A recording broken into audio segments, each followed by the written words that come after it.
Roll. We do have a quorum. Everybody is present on the city council this evening except for Renee.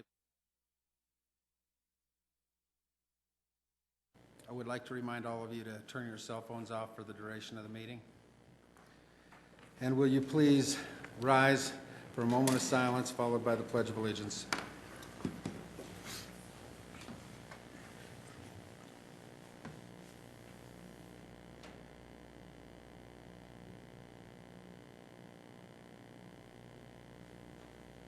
I pledge allegiance to the flag of the United States of America and to the republic for which it stands, one nation, under God, indivisible, with liberty and justice for all.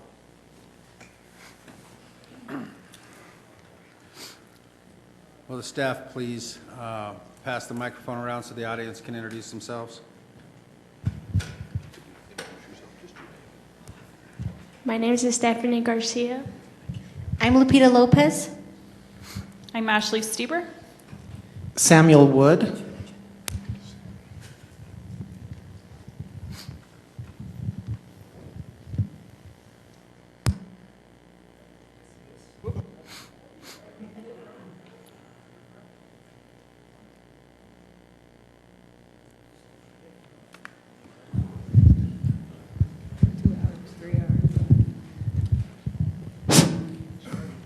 Good evening, I'm Ricky Casillas. Rita McCusker. Glenna Kelly. Brian Harper.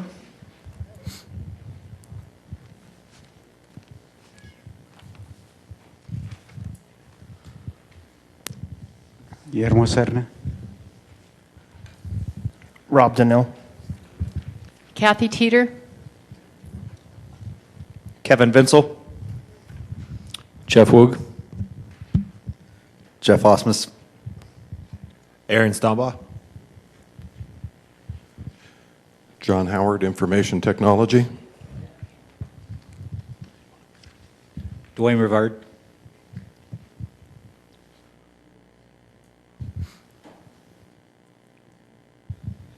Mike Brown, Parks and Recreation.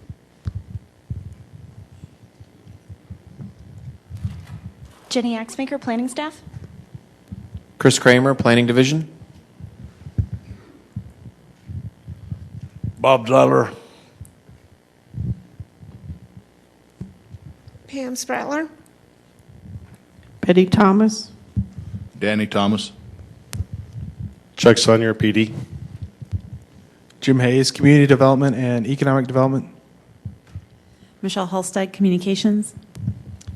Greg Clements, Public Works. Thank you. I would ask if the council would be prepared to excuse Mr. Bullock. Mr. Moreno? Move to excuse Councilman Bullock from tonight's meeting. Mr. McEldowney? Second. Motion and a second to excuse Mr. Bullock from this evening's council meeting. All those in favor signify by saying aye. Aye. Opposed, say nay. Motion's carried. Next item will be a presentation. Will the Adams City High School teacher Ashley Stieber, her students, and Kaiser Permanente Representative Samuel Wood come forward to the podium, please? You going to handle it, Michelle? Brief introduction and then Okay. ask them to come up. This is, if you recall, the Teens Take It On program, and I'm pleased to introduce Ashley Stieber, who's the theater teacher at Adams City High School, and her students Lupita and Stephanie, who are going to share the films that they made, as well as Samuel Wood from Kaiser Permanente. They're the funders of this really great program.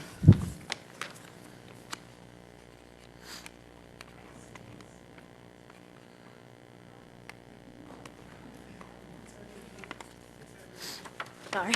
Good evening. We're really honored to be here presenting our Hunger Free videos. We present our 6th grade period from Adams City High School. After the pro temp saw our presentation at the Capitol, he invited us to share our project with the City Council. So thank you for inviting us, and I hope you guys enjoy the video. Thank you.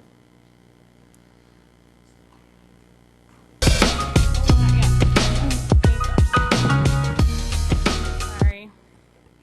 Okay. Hello, ladies and gentlemen. My name is Ashley Stieber, and I am the theater teacher at Adams City High School. One of my students, Sabrina, was supposed to do this presentation with us, but she got very sick today, so she's unable to make it. So I'm going to do her part of the presentation. I'm just going to read it as she wrote it.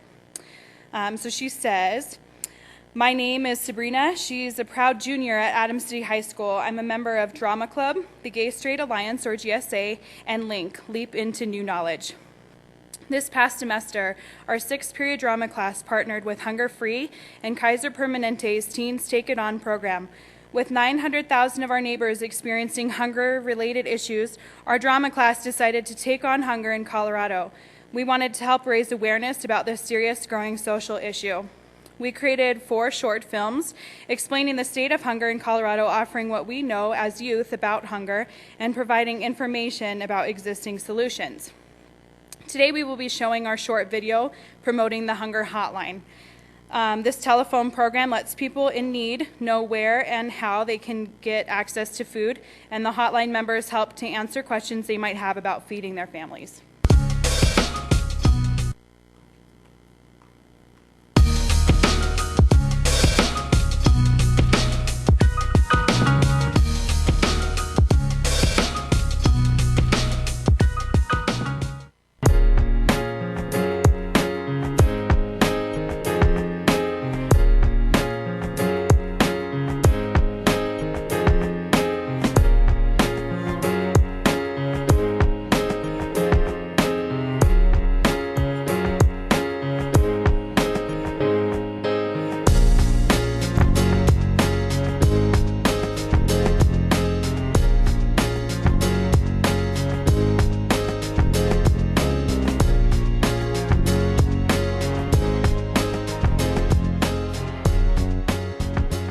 Hunger is the feeling you get when you don't have enough food. And food insecurity is when people are worried about access to enough nutritionally adequate food or getting that food in an acceptable manner. At our food bank, families can come in up to 6 times a year, and they have to have 30 days in between each time that they come. And it used to be that families would only come in to maybe 3 of those times out of the year. We are seeing a lot more families and individuals using up all 6 times that they have available to them. In Colorado, in the Denver metro area, nearly 1 in 6 families are suffering from food insecurity. And they often are working, and they will talk about having to take time off to get to a food bank because the food banks are open during sort of regular business hours, and that's when they have to work. And so having to decide, do I go to work today or do I go get food for my family? So that's one of the challenges in accessing resources. Many families live in isolation with their hunger because accessing resources can be too difficult. In terms of the government resource, which is primarily food stamps, families overwhelmingly tell us that they don't receive food stamps or that they've experienced major challenges in accessing food stamps. There are a lot of families that I would never know were having struggles with food. Once they know there's something available to them, though, most are really grateful. The recent development of the Hunger Free Colorado hotline has been huge for connecting people with healthy food. Calling the Hunger Free hotline is both anonymous and confidential. Hunger Free Colorado, this is Amanda. How can I help you? Our staff at the Hunger Free hotline take calls from people in Colorado in both English and Spanish, and then they help make referrals and try to prepare them as best that they can for applying for different programs or accessing different resources. So we help explain in your area there might be a food bank, there might be a soup kitchen, you might also be eligible for food assistance or for the WIC program if you've got a pregnant person or a baby in your home. All the different things we help explain and refer families to.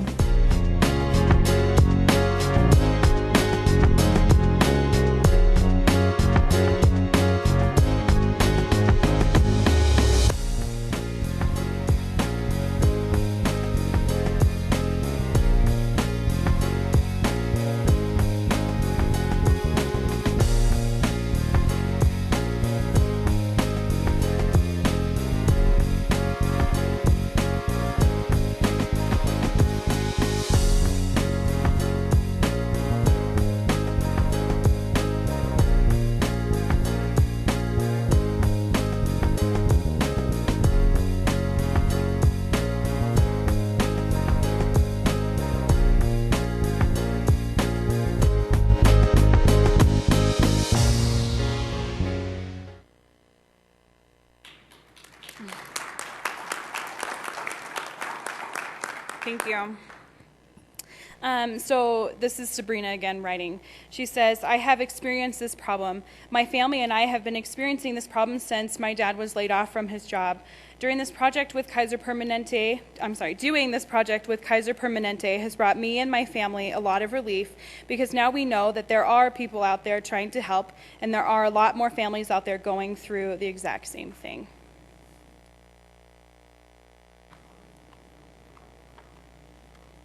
So my name is Lupita Lopez. I'm also a junior at Adams City High School. I'm a part of Student Council, Link, and International Honors Program. So by raise of hands, how many of you guys knew Colorado had a hunger issue? Yes. Well, personally, me and many of my peers had no clue. So after getting introduced to the topic, we were amazed by the lack of knowledge we had in this issue. After working with these amazing people, we discovered a way to end this issue and creating advertisement and awareness. We can change this in Commerce City. We all deserve the same opportunity. So let's get together and work on it. We really need it.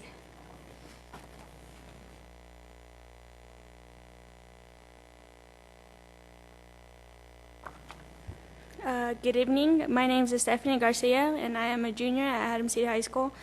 I'm currently on the soccer team, part of the International Honors Program, and also involved with Link Crew. In the state of Colorado, many people have experienced hunger. In all 4 films that we have created, we offer solutions that make a change. 2 of our solutions was to call Hunger Free Hotline and utilize universal breakfast for every school. At Adams City High School, universal breakfast was implemented in 2009, and it has been a success. The Hunger Free Hotline has opened this year, and people who need help can call during business hours from 8:30 a.m. to 4:30 p.m. Monday through Friday. Those who would like a copy of all 4 films can talk to Michelle after the meeting, or you can view them at Hunger Colorado Free YouTube channel. Join us to stamp out hunger in Colorado. Thank you for your time.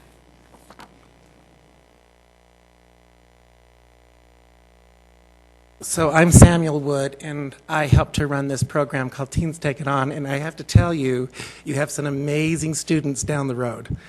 We had 43 students in this class, and they created these films by themselves. They filmed them, they edited them, they came up with the concepts, and like as Stephanie just told you, we have little video packets for you so you can see them. I would encourage you to really reach out to these youth. They know this issue, and they are well prepared to help in any way that you might have. And as you can see, they all, they're on the IB program, they're on student council, and then on top of everything else, they found a way to help give back to their community. Thank you so much for listening to them tonight, and just know that Youth Voice is a real resource, and you got an amazing high school down the street. Thank you very much.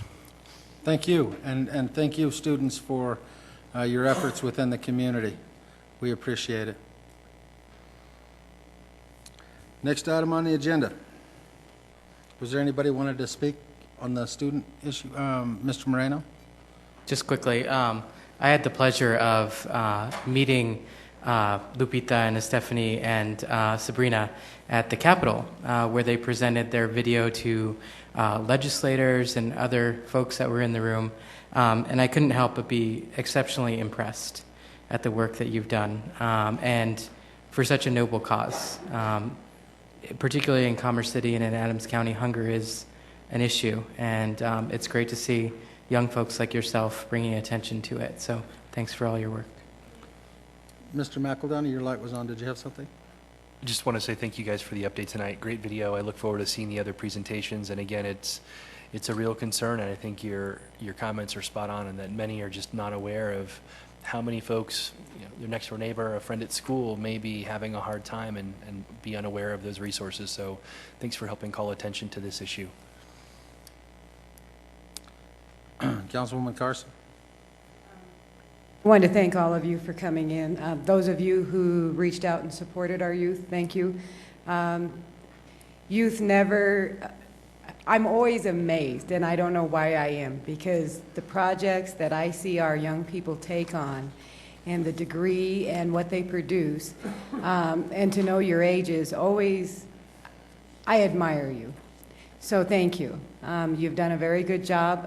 As Mr. Marino said, hunger is a problem, and it is a problem in Adams County.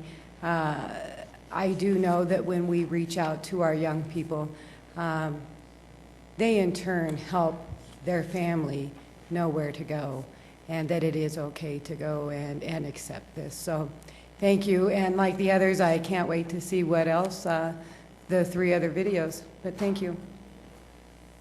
Mr. Douglas? Yes, thanks for coming in and listening to that. And I know firsthand there's a lot of kids here in Commerce City who go to school without breakfast, go to bed hungry. And, you know, I like to help fill that gap if I can. And it's going to be an ongoing basis. You can never say, hey, I've done enough, and that's that. It's always going to be, there's always going to be a need, and there has to be folks that are going to step up to the plate and fill that. So I appreciate that. Thanks. Seeing no one else, thanks again for coming in. We appreciate it. Next item on the agenda is going to be citizen communication. I do have some folks who have signed up to speak. I want to remind everybody that you're limited to 3 minutes. When I call your name, please come forward, state your name and address for the record. Mr. Kevin Bensel.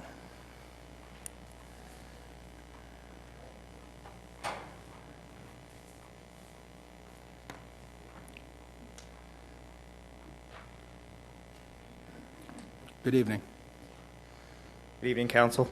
My name is Kevin Vincel. I reside at 10644 Bell Creek Boulevard, Henderson, Colorado. And I'm here first and foremost to talk about some of the speed control devices that our community for the past 6-7 years, maybe longer, has been brought to attention to myself and the mayor and the police department and city engineering. And first and foremost, I want to thank the police department as well as Greg Clemens and Mayor Sean Ford for we conducted a meeting about 2 or 3 weeks ago on speed control devices put in Bell Creek. There's been a problem there for a long time. We've had several incidents. We've had a child get hit. We've had a couple, close calls every day. We've had accidents. We've, so on and so forth. And we want to see something done before something happens tragically, possibly fatally. We don't want to see any of our students, kids, or even adults for that matter, get injured. We have a couple of other speakers here from Bell Creek too. We didn't want to have everybody from the community because there'd probably be over 120 people here right now. There's some very, very upset people. There's a problem on Bell Creek. If you haven't been over there, it's being used as a through street from Highway 85. It is unbelievable the amounts of speed. I've been told it could be an optical illusion. I've been told, so on and so forth. And we just wanted to make it the council's attention to have something installed. It's under my impression that stop signs are not considered a speed control device. Speed bumps are, but speed bumps can't be installed.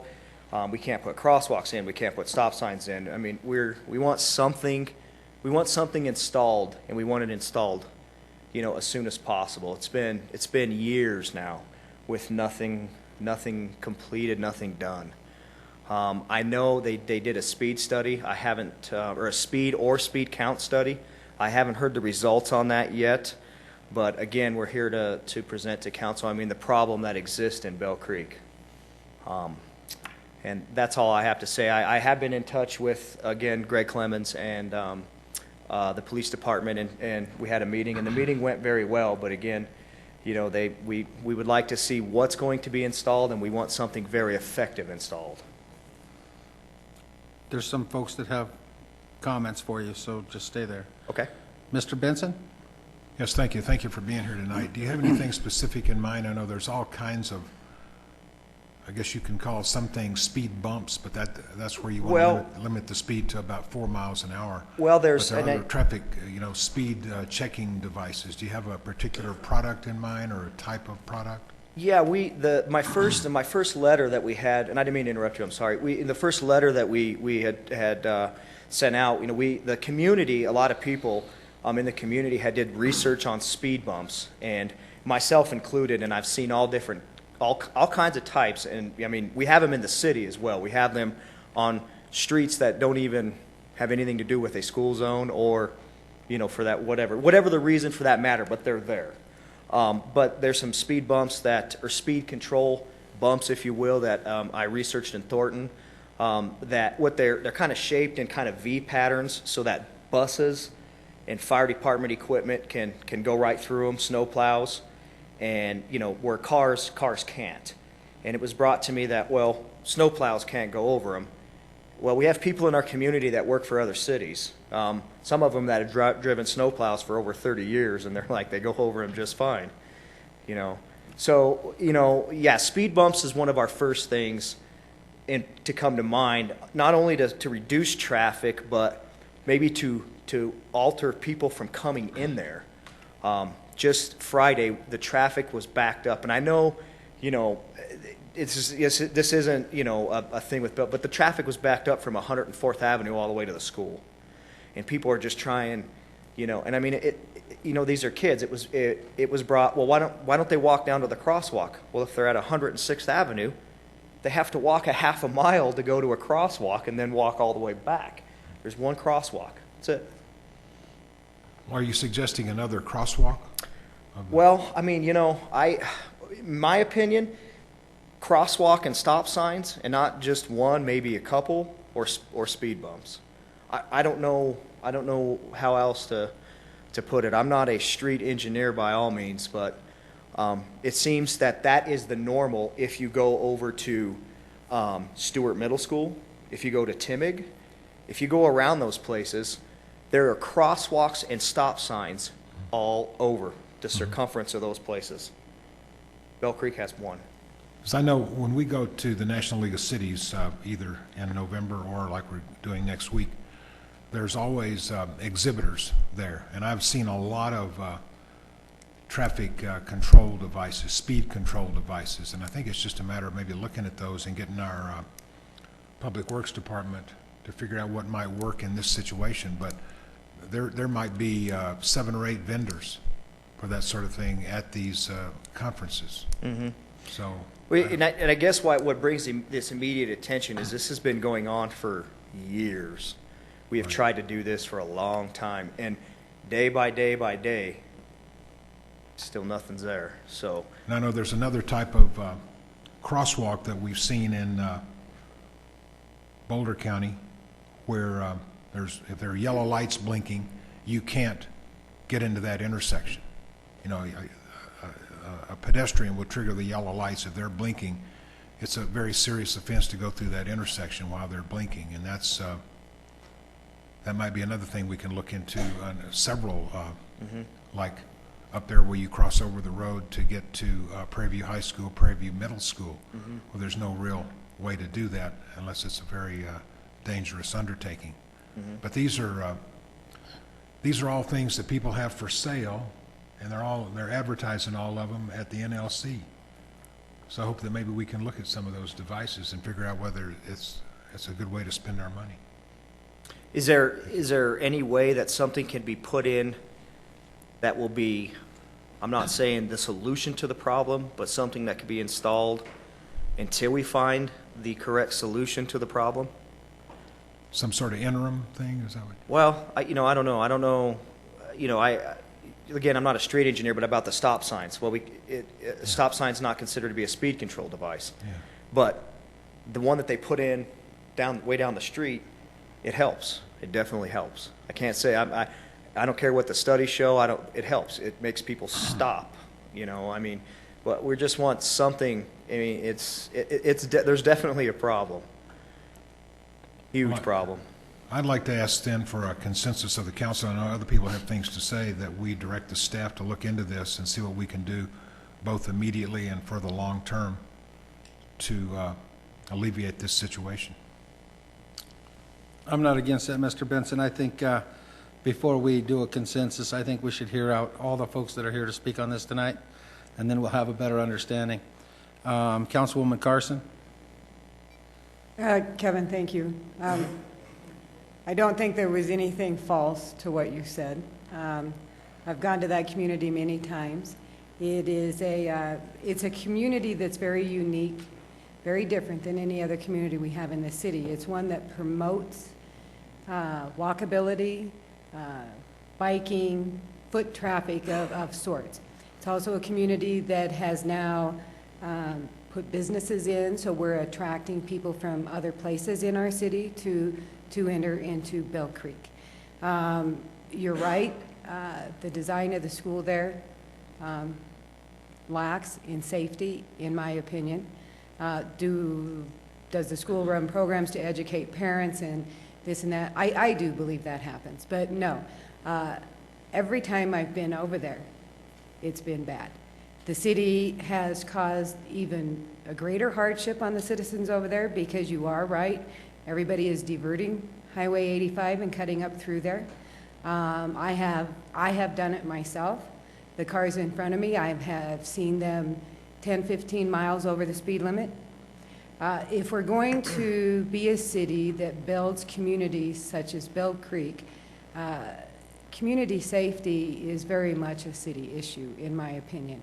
And so I don't know why we have to sit back and wait for studies and such. All you gotta do is go sit over there for a couple hours a few days a week, and you will have a very good understanding of there is a problem. And the problem is going to continually get worse, in my opinion. As you get more businesses there, as more people access that recreation center there, as more homes are sold. I don't know, and I don't even know how many buses we're bringing into there now, but activity is increasing, and you should not wait until a child is injured. I know the mayor's been over there, I've been over there. I really would encourage everyone that this needs, it should have already happened, and it hasn't. So waiting any longer, I don't believe is any benefit to those of you that live there. Thank you. Mr. McEldowney? Thanks so much for coming tonight, Mr. Vincel. I am definitely aware of the issue in that neighborhood, and I know you used Stewart Middle School as an example of something that works, but I would suggest that there's even opportunity there, and I know in talking to neighbors there regularly, and my daughter attends Second Creek, that it's not optimal either. We've certainly raised the question of speed bumps in the past and have heard similar feedback, but I think clearly two things come out of your comments tonight. One is we need to do something in the interim until the intersection at 85 and 104th is sorted out to help divert that traffic and help keep folks safe in the neighborhood. I think on a broader level, and I think this deserves a future study session, is looking at the consistency with which we handle traffic control and speed control around schools.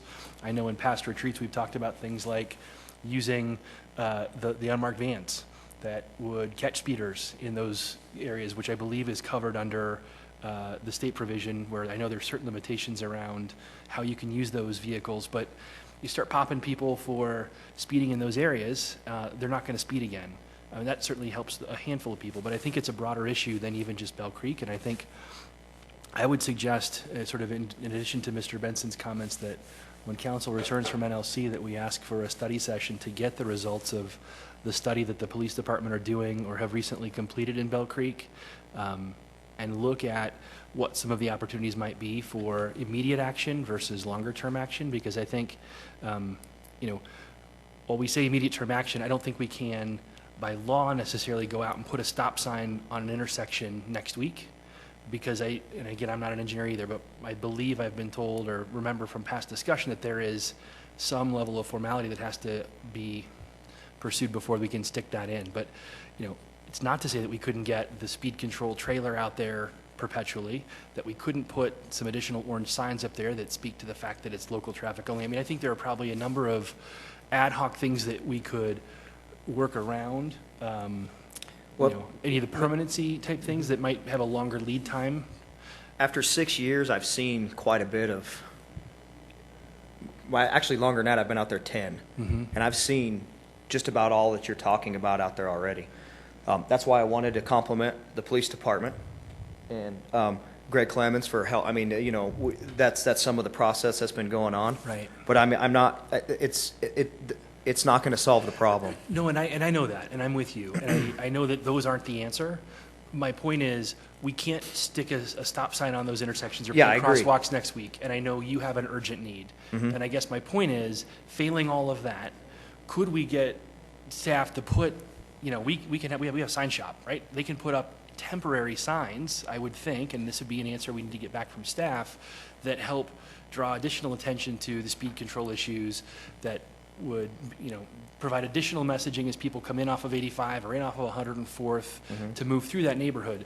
Those are stopgaps. They go away after some time, but we need to figure out what the permanent answer is, right? And I think my point about the longer term issue is, we've asked about speed humps, speed bumps, et cetera, in any number of streets and neighborhoods around the community, and the answer that always comes back is snowplows. Well, I think we need to have, as part of this study session, a real look at what the snow routes are, what the implications of different speed bump, speed hump technology is, because there are a number of corridors. And I think of South Lawn Parkway next to my house over just west of South Lawn Park.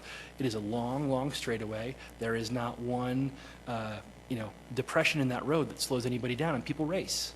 Kids jump out of the weeds, and I mean, so there are other similar corridors where you've got bus stops or schools in proximity, and there's nothing there to slow that progress down. So we need to figure out what the city's strategy, I guess, would be from a speed control technology that we're willing to implement citywide, and use, I think Bell Creek is the guinea pig, if you will, to say, let's use this as our example community on what speed control measures need to be put into place. And you used, I guess, the other example on consistency. If you've got one crosswalk by Bell Creek Charter, and I know based on what you're saying, you've seen the crosswalks that are either put up permanently or temporarily around Second Creek or Stewart or these other schools, are we consistent in how that's been set up to help control speed and create safe walking zones? And that's what I'm looking for, is consistency. Yep. There's speed bumps all up and down River Run Parkway, from end to end. Right. There's speed bumps. I mean that's the thing. You get our community, and I agree, with what you're saying. But I also, I have this whole neighborhood, and you're going to hear them here in a minute. Some of the main people in the neighborhood. Speed bumps are no, but yet you see them all over the place. It's like, what is the consistency? That's right. And I guess what calls for it? That's right. And I guess my point is, we need to have that formal discussion. I want them. There are a number of places I'd like to see them show up tomorrow. I know they won't show up tomorrow, and there's two reasons. One is we've got to come up with what that technology is that Public Works can deal with, and that a budget will support, and we've got to figure out how to fund it. So whatever happens has to get paid for. And so all of those things are going to happen sometime further out than next week or the week after, or the week after that. So I guess I'm sort of leaping to the point that says, what are some things that we could potentially ask staff to brainstorm on that are either trying again, knowing that they're interim, to help trying to deal with the issue now, but certainly things are warming up. You're going to have more kids coming out. School's going to be getting out soon. All of those things are going to lead to more activity, and the road works aren't going to be done tomorrow either. It's just a unique situation. It's a unique road. It's a unique community. Right. And, we're trying to. And I guess more than anything, I don't want to give short shrift to the conversation. We can't solve this tonight in citizen communication, but I know that, I'm going to take a leap and speak for the council. I guarantee that this is important to all of us. Good. And so how do we give it the appropriate attention and time that it needs? And so my suggestion for a study session is that we allocate dedicated time on the agenda, that we can have staff come back after some additional conversations with the community, with the PD, with Public Works, to present that information back to council so that we can look at options and then take action. And I would hope that if council supports that as an approach, that when we do come back, that there's an update that suggests that there are things that have been done, by being in conversation with the community in the interim. So I don't know how quickly we could get that on the agenda, and I guess I hope fast, because this has been going on for years. Right. And I understand, but we've been told this. Before, and even though I'm sure it's different, but we've been held on the back burner for a long time. So to hear, we'll have some studies. So it's kind of like, oh, here we're going down the same Well, road. and I guess to that point, I don't want to hog the microphone, but just to try and close out my thought, I haven't seen the studies. I guarantee that 99% of us on council haven't seen what's been done thus far. So we need staff to recap that for us so that we understand what has and hasn't been done. Obviously, you guys have your input, and we're going to hear from more folks tonight, as you said, but we need to have a dedicated segment of time that we can talk about that, because we haven't been, as a council, part of that discussion to this point. So I guess that's my 2 cents. I want you to know that I'm with fine. you 200%. I've got a little 6-year-old girl, and I'm terrified of people driving too fast in the wrong place. And that's why I want to express, I want to thank Sean and again the police department, Greg Clemens. It's not there was no complaints whatsoever that we're trying to go against on council. It's just that we're trying to get this ball rolling. How do we take the next step? And a real visible step. I'm with you. Thank you, and I apologize to council for my long comments. Councilman Douglas. Yeah, thank you for telling us about that. I lived in Aurora for a while, and we had a similar situation. We had a blind curve, and kids would just go down the street real fast and everything, and someone of them getting hit. We can't wait till someone gets hurt to take action. How long is the construction for Highway 85 there in that intersection? Is that going to be completed there 2013, 2012? The work that's currently underway at the intersection of 104th and 85, I think, continues close to the end of the year. Now, is there any budget there? Because that's putting strain in the neighborhood, and that's why people are causing go through Bell Creek. Is there, as part of that agreement or work, is there any traffic calming or so that could, in that budget, that could help facilitate the officer to be over there, in the morning even if a car was there, that would help slow down traffic for right now until something could be done that's permanent? To my knowledge, the issue of construction traffic cutting through the neighborhood was brought to our attention a few weeks ago by Mr. Vinsel. During that time, Public Works and the Police Department began studying the issue. Mr. Vinsel mentioned that he's not a traffic engineer, I'm not a traffic engineer, you're not traffic engineers. There is some science behind it. And so Public Works began by trying to collect some updated data to really understand what's going on Bell Creek Boulevard. It came up as a council action item a few weeks ago. Public Works has been providing regular updates and our weekly updates to you. I believe the speed study was completed last week or late the week prior. They're analyzing the data now, and I expect that we'll be seeing some recommendations fairly soon about appropriate measures that would be supported by accepted traffic engineering standards. Yeah, because that is a long stretch right there before you get to that roundabout. And I could just seeing that piled up. And as far as like crossroads, because I've been over there, and daughter had volleyball practice over Bell Creek not too long ago, and that traffic is sometimes really very busy, and people are not paying attention.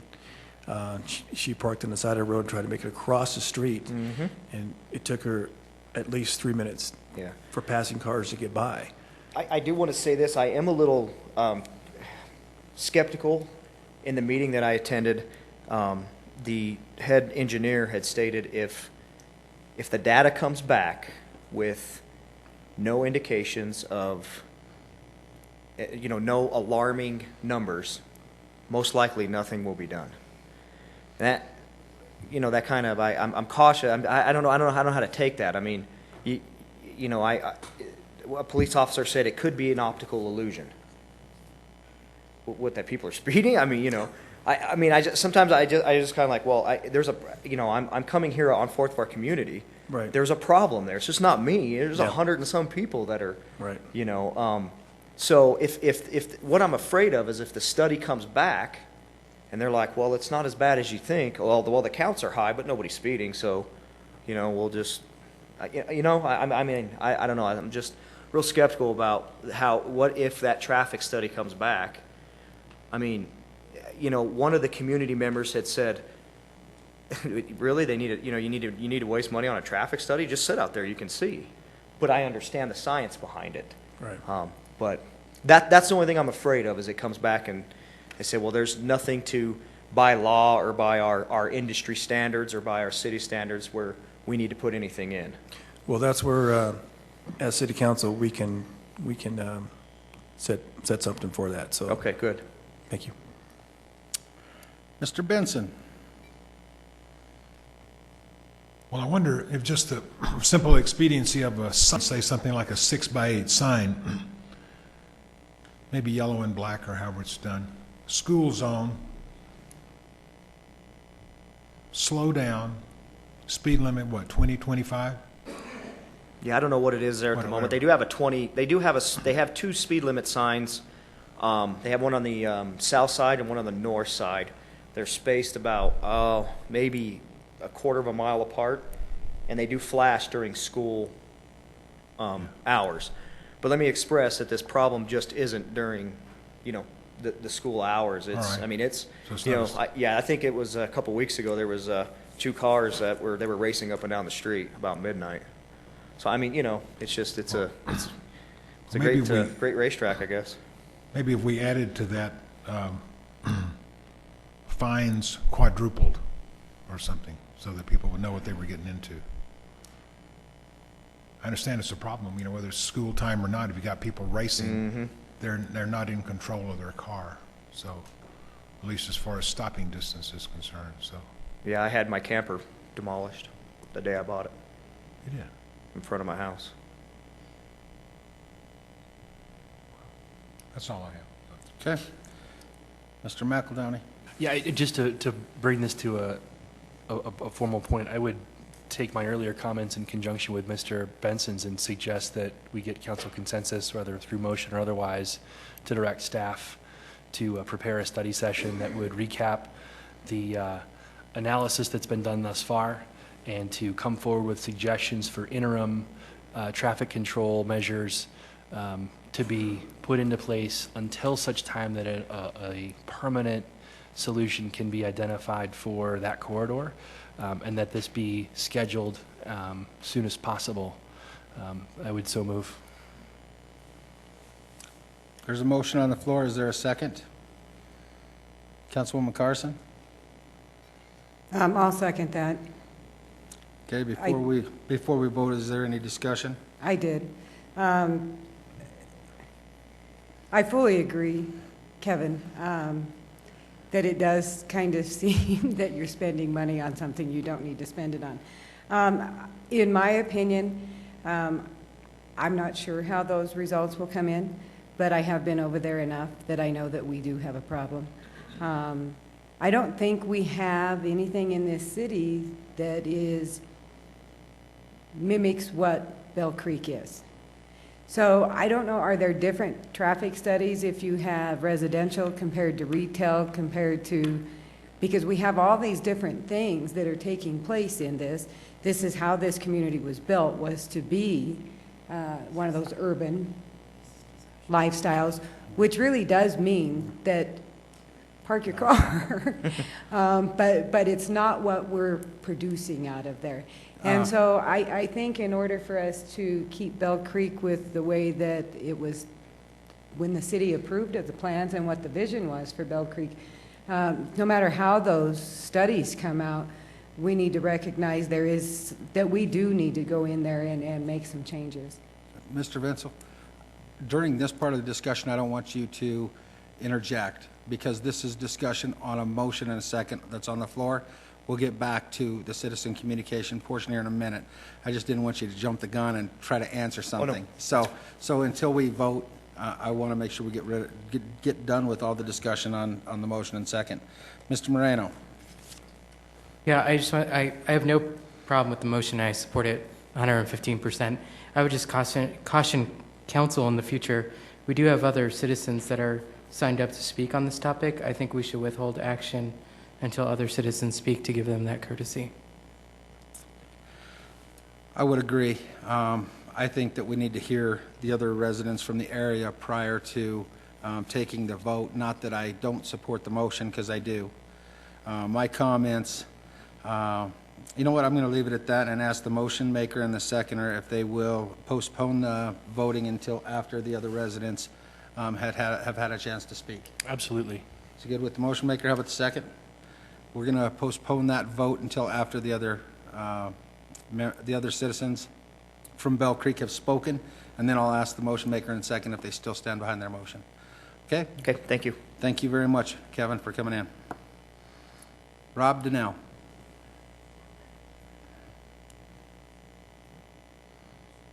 You state your name and address for the record, please. Good evening, Rob Donnell. I live on 10674 Bell Creek Boulevard.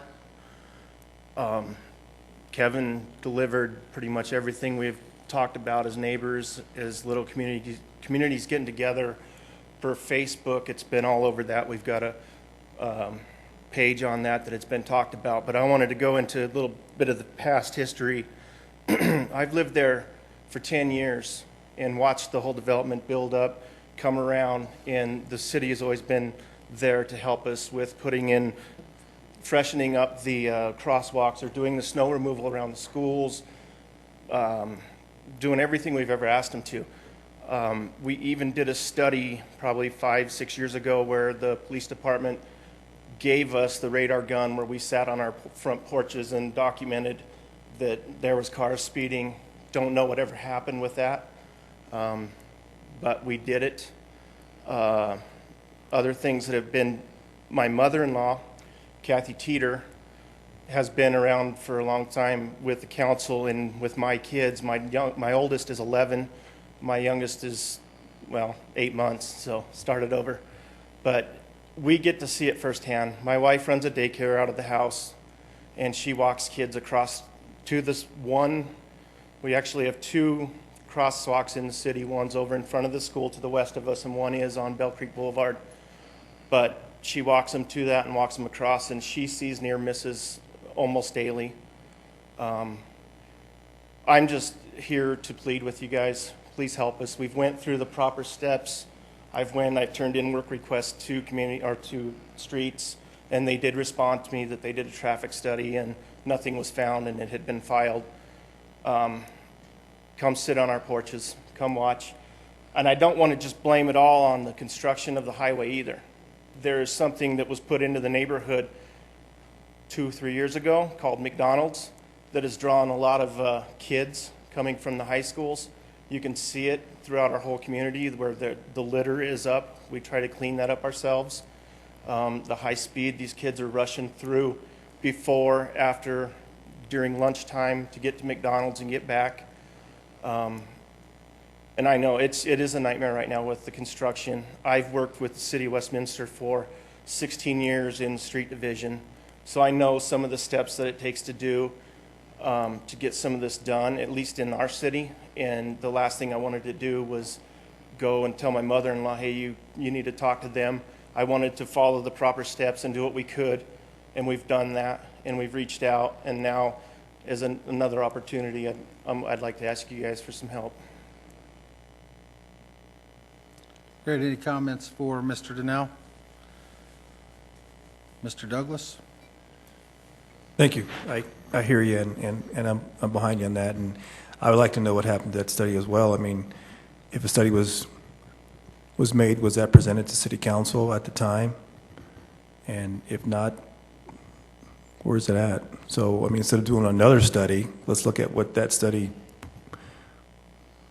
Yeah, they handed out I think we had one for sure radar gun that was donated by the police department, and we would sit out on different porches in front of our neighborhood, and we would write down how many vehicles had went by us and what speed they were doing, and we documented that. And when we turned back in the radar guns, that was the last that I knew of them. I don't know what happened after that. Was that in the last 2 years, 4 years? No, sir. I would say that was probably 5 or 6 years. Really? So I'm sure it's worse, otherwise you guys wouldn't be here, so. Yeah. Thanks. Mr. McEldowney?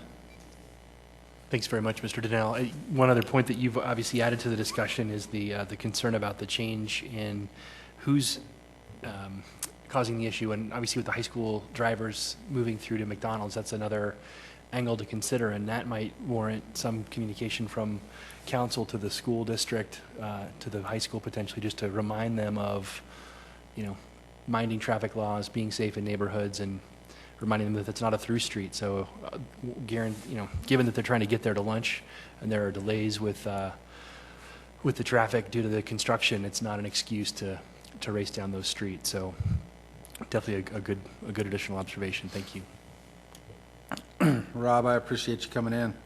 I did a few weeks ago when Kevin brought me that petition signed by all your neighbors. I did bring that in and give it to the staff during a council meeting, and talked about the emergency need to have something done sooner than later.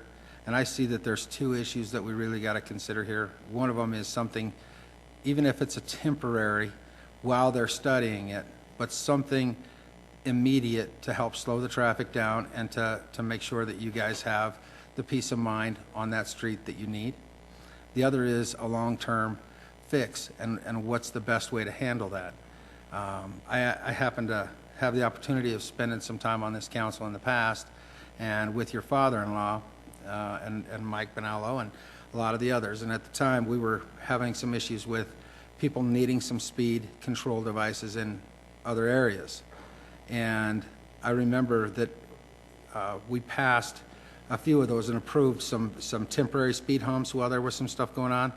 And instead of going out and having to spend a lot of money to have those done, Street Department cut out a template and went in, and you worked in the streets as well as me, you understand it. Cut out a template and just put some asphalt and used that template to screed it and built some humps to help.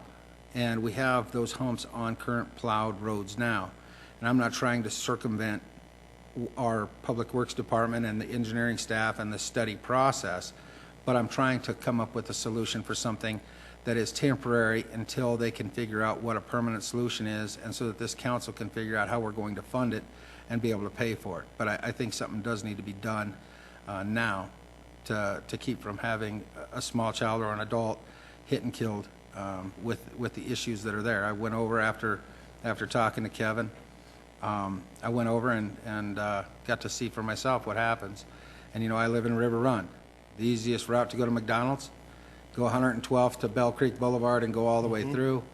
You want to come back, you're coming down 104th, you cut across through Bell Creek. It has, because of the straightness to it, it has gained a lot more traffic. And as 104th develops more, it'll only become worse. So just give us a chance to listen to everybody else, and we'll figure out how we move forward from this point on. But I appreciate you coming in. Thank you. Absolutely. Next, I'll call Kathy Teeter.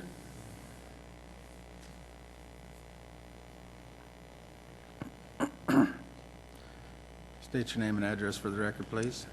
Kathy Teeter, 9758 Laredo, Commerce City, Colorado, grandmother of Sydney, Troy, and Allie Donnell at 10674 Bell Creek Boulevard.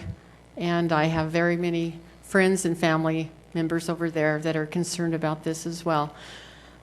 I have never liked being redundant, but tonight is so serious that I feel I need to repeat some of the issues here. For the last 4 or 5 years, I don't know how many times I have brought this up, and I thought to myself, was I not important enough? Because I would ask for things and it seems like it would disappear. But first of all, I want to thank Greg Clements in Public Works and our acting police chief, Chuck Sonnier, for all the good work that you've done. Chuck, for years, they have had officers over there, but we cannot afford to have an officer over there for 8 hours every day. They've given tickets, and I don't want any more phone calls from my daughter saying that, Troy almost got hit by a car again today. It's just, we have tried to do this, and it seems like it gets put on the back burner and nothing's done, but I think we have everybody's attention now. I don't want to wait till we have to bury one of these children. And I don't know if you have any questions for me, but Mr. Ford?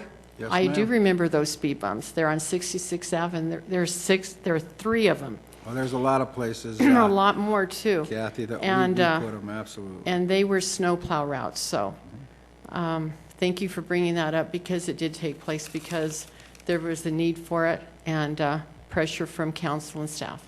Do you have any questions here?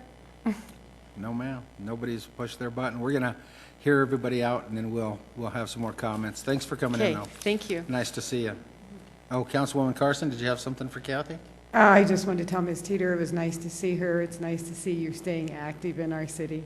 So, and I do remember these discussions that we've had about Bell Creek before, so. Kind of fade away, don't they? Yeah. Thank you. Thank you. Dwayne Rivard. Rivard?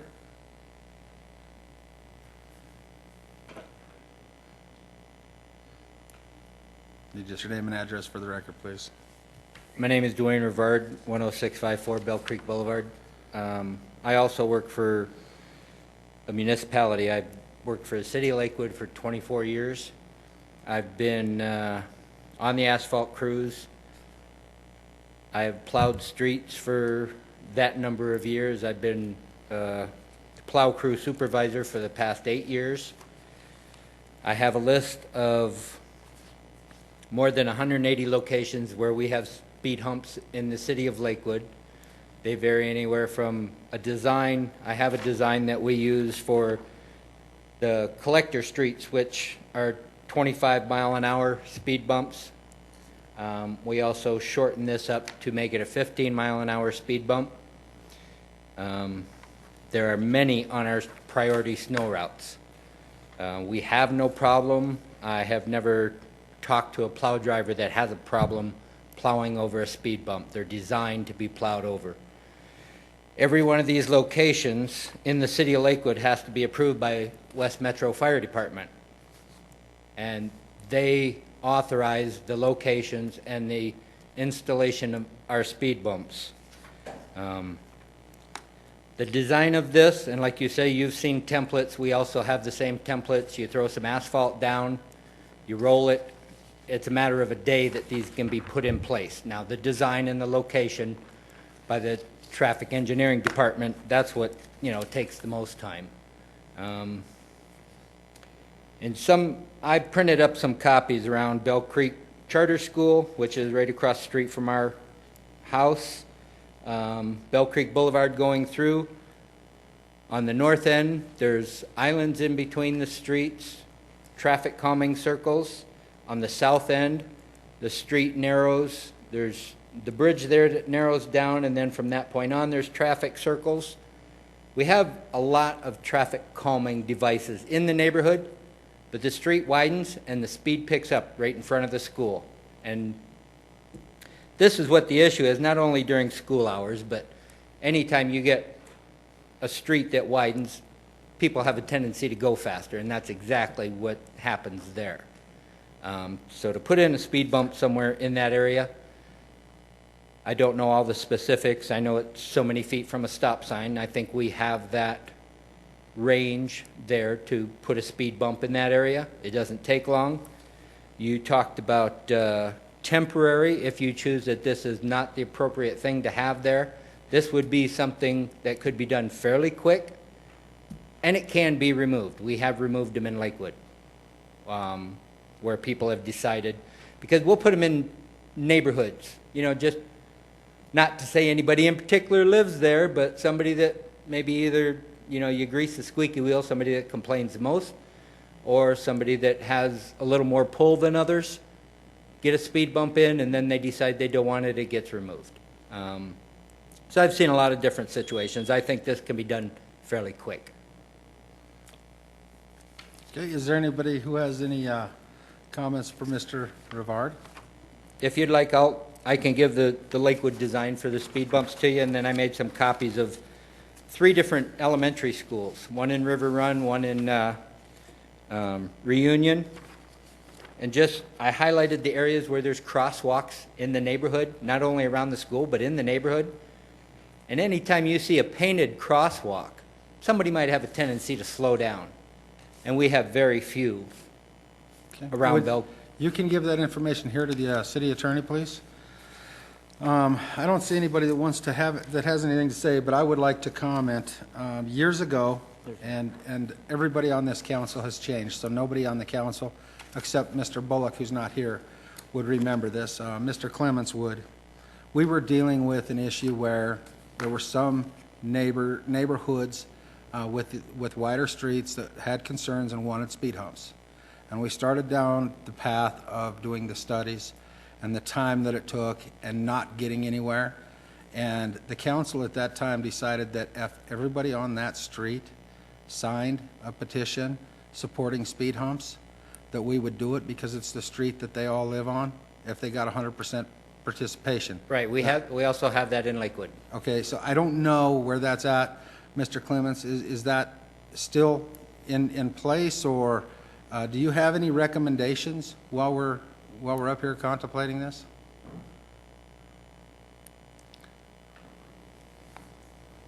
We also charge the residents for the price of the asphalt. The city crews put the speed hump in to, the design standards, but they pay for the cost of the asphalt. Okay. Thank you very much. Thank you. Mr. Clements? Council and members of council, mayor and members of council. That was an isolated situation, probably 5 years ago or Yeah, it's six, been a while. probably six.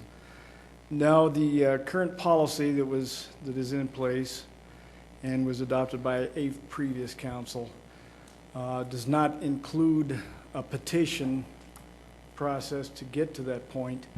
It does provide for a petition that if traffic calming devices are justified by the criteria, that then the petition is necessary to make sure that the people that have those humps in front of their house do not object to them, because that can be an issue.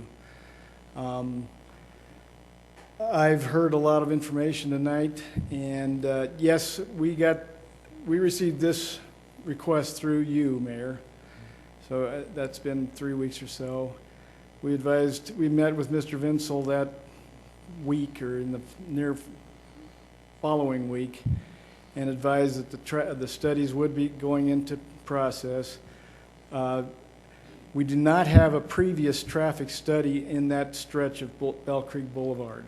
I'll be checking that because Mr. Donnell's comments, I think that was more a radar gun program than an actual engineering study.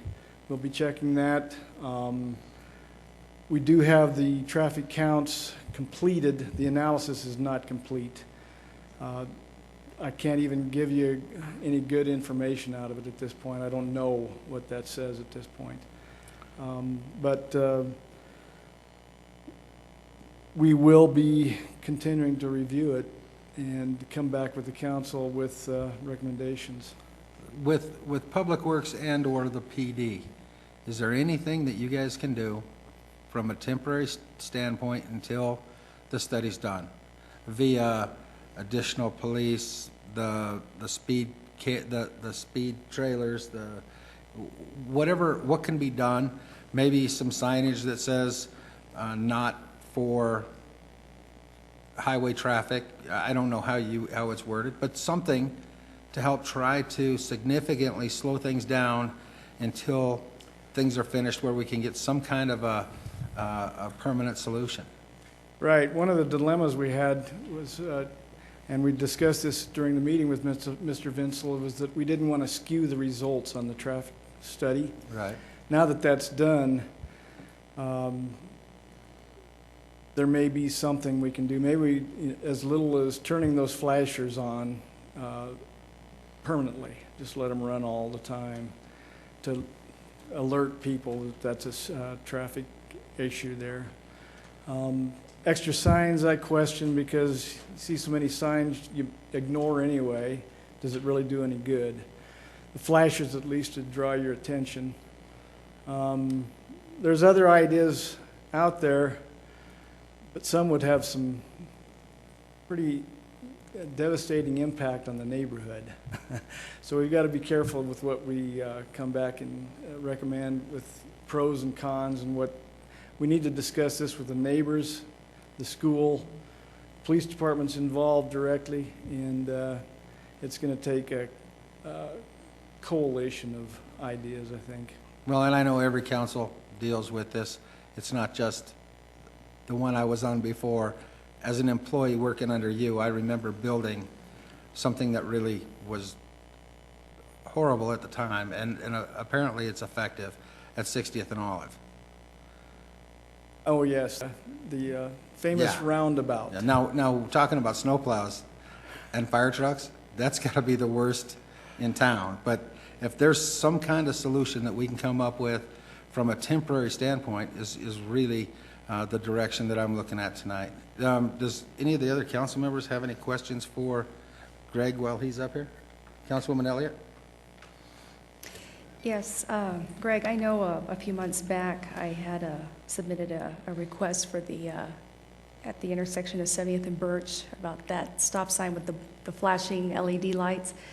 Would this be something that would be considered in that particular area? Obviously, stop sign, but a flashing, an additional flashing sign, like maybe on the speed limit signs themselves? Is that something that would be considered, or is that just not? Those already in the exist equation? in that neighborhood. That's what I'm Right, suggesting. or more. I mean, actually, when we were just discussing maybe additional lights, would this be something that could be considered as well? Or are you kind of going along the line where the more signs, they would just most likely be ignored? Those particular signs exist right in the middle of that Right. stretch of Bell Creek Boulevard. I'm not sure that those additional ones would benefit any? change anything. Okay. I think what we're talking about is some additional crosswalk. I think Right. they're not wanting to go a half a block or whatever it is up to the stop sign and cross there. This, that's a school crossing, and so it is protected with those flashing lights. And that's what I was suggesting for a temporary measure, maybe just turn those on, except, you know, all the time rather than during school hours like they are set now. So we'll have to go back and look at short-term options and come back with a full-blown discussion of the issues down there. I'd appreciate it, and when that happens, would you please let Mr. Vincel and the folks over in that neighborhood that want to attend to be able to hear? Oh, yeah, what we takes need to place? have the neighborhood involved. Very much so. Thanks, Greg. Yes, sir. Acting Chief Sonier, do you have any thing that you can add from a temporary solution until we get the data back and come up with a permanent solution? I do, sir, Mayor and Honorable Mayor and Council.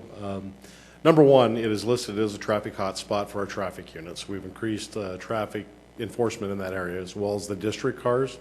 That's number one key. Number two is we have the school resource officer, Robert Dobbins, who's assigned in that area to work with not just the education of the parents, because some of those speeders are the parents, as well as the kids about paying a little closer attention. But we will work closely with Public Works and the community to keep the education up, and also now with the speed study being done, we will continue with the extra enforcement in the area as much as we can saturate that area. Keeping an eye on just speeding vehicles, increasing the time around the lunchtime with the schools, working a little bit more with Prairie View High School, because I'm sure that's where the kids are coming from. I appreciate that, and the constant contact with Kevin and the folks over there. I know he's kind of heading it up, and I really appreciate you and Greg keeping that contact with the residents over there, and look forward to what you and Greg come back with for some permanent solutions. Yes, sir. Thank you. Okay, there's a motion and a second on the floor. Does the motion maker happy with his motion, or would he like to restate it? I think in general it covers the objective of the discussion tonight. I think it's important that we give formal indication to our citizens that the council's behind this concern and that we're going to move forward. Obviously, I have full faith in staff, but I think it's important that we carry forward with a vote on this motion. Okay. How about with the second? You're happy with the way it's worded? Okay. As far as discussion, I would like to say that I would prefer the motion to have a little bit more priority on the temporary solution. I do support the motion, but I would like it to have more intent for the temporary solution, just giving the fact that you folks have dealt with this for such a long period of time. Mr. Moreno? I support the motion, and I was going to tag on an amendment because I think there's some larger issues we need to discuss here, but I'll reserve for another motion. Okay. Any other discussion? Just relative to the temporary measures, I thought I had made that point clear, but I would be certainly open to reinforcing the need for short-term. I thought I had specified that the motion called for any possible short-term actions to provide immediate relief, and then an ultimate discussion on longer-term approach to these kinds of issues. And I broadened that to say, outside of Bell Creek, I think we need to look at the broader issue of speed control in our neighborhoods and what is a standard. And I think the additional testimony of Mr. Rivard on the templated format and your own input, I think those are items that should come back in that discussion for us to consider. So, Thank you. That's what I was looking for, just some reinforcement on the short term. Is that okay with the second? Yeah, I just wanted to reinforce it. Okay, seeing no other discussion, all those in favor signify by saying aye. Aye. Opposed, say nay. Motion's carried. We'll look forward to what staff brings back on both the temporary and permanent solutions. Thank you all for coming in this evening. Mr. Moreno? Councilman McEldowney touched on this just a little bit in his original motion, and if this needs to be a separate motion, I'm happy to make it. I would say that we need a study session on the traffic, like Mr. McEldowney said, the traffic calming policy. The last time that was adopted was in 2000, more than 12 years ago at this point. I think it would do a lot of good for this council to revisit that, because some of the frustration I am hearing from the residents is we have a policy and we have a procedure in place, but what's the recourse if the citizens disagree? So I think we do need a study session on that matter. If that needs a motion, I'm happy to make it. Do you want the council to give staff direction by motion, Mr. City Manager? That's always helpful. However, it certainly seems to be the consensus of council that we bring this forward as soon as possible. Why don't we do it anyway, just to give some clarity to it? Is that a motion, Mr. Moreno? Move to convene a study session on the city's traffic calming policy and consideration of possible revisions. Mr. McEldowney? I would second. A motion and a second. Is there any discussion? Seeing none, all those in favor signify by saying aye. Aye. Opposed, say nay. Directions given. Next item on the agenda. Approval of the minutes. There are two sets of minutes for the council to approve tonight. Since everyone was here for both meetings, we'll take care of them all in one motion. What are the desires of the council? Mr. Moreno? Sorry, I lost my agenda here. Right here. Thank you. Move to approve the meeting minutes of January 23rd, 2012 and January 30th, 2012. Okay, is there a second? Mr. McEldowney? Second. A motion and a second to approve the minutes. Is there any discussion? Seeing none, all those in favor signify by saying aye. Aye. Opposed, say nay. Motion's carried. Next item on the agenda is the consent agenda. There is one item on the consent agenda. Unless council would like to discuss the resolution further, I'm ready for a motion to approve the consent agenda. Mr. McEldowney? Move to approve the consent agenda. Mr. Benson? Second. It's been moved and seconded. City Attorney, please read the title. Title reads, Resolution 2012-05, Resolution Approving Intergovernmental Agreement for Household Chemical Roundup Program. Thank you. I'll ask for a roll call vote.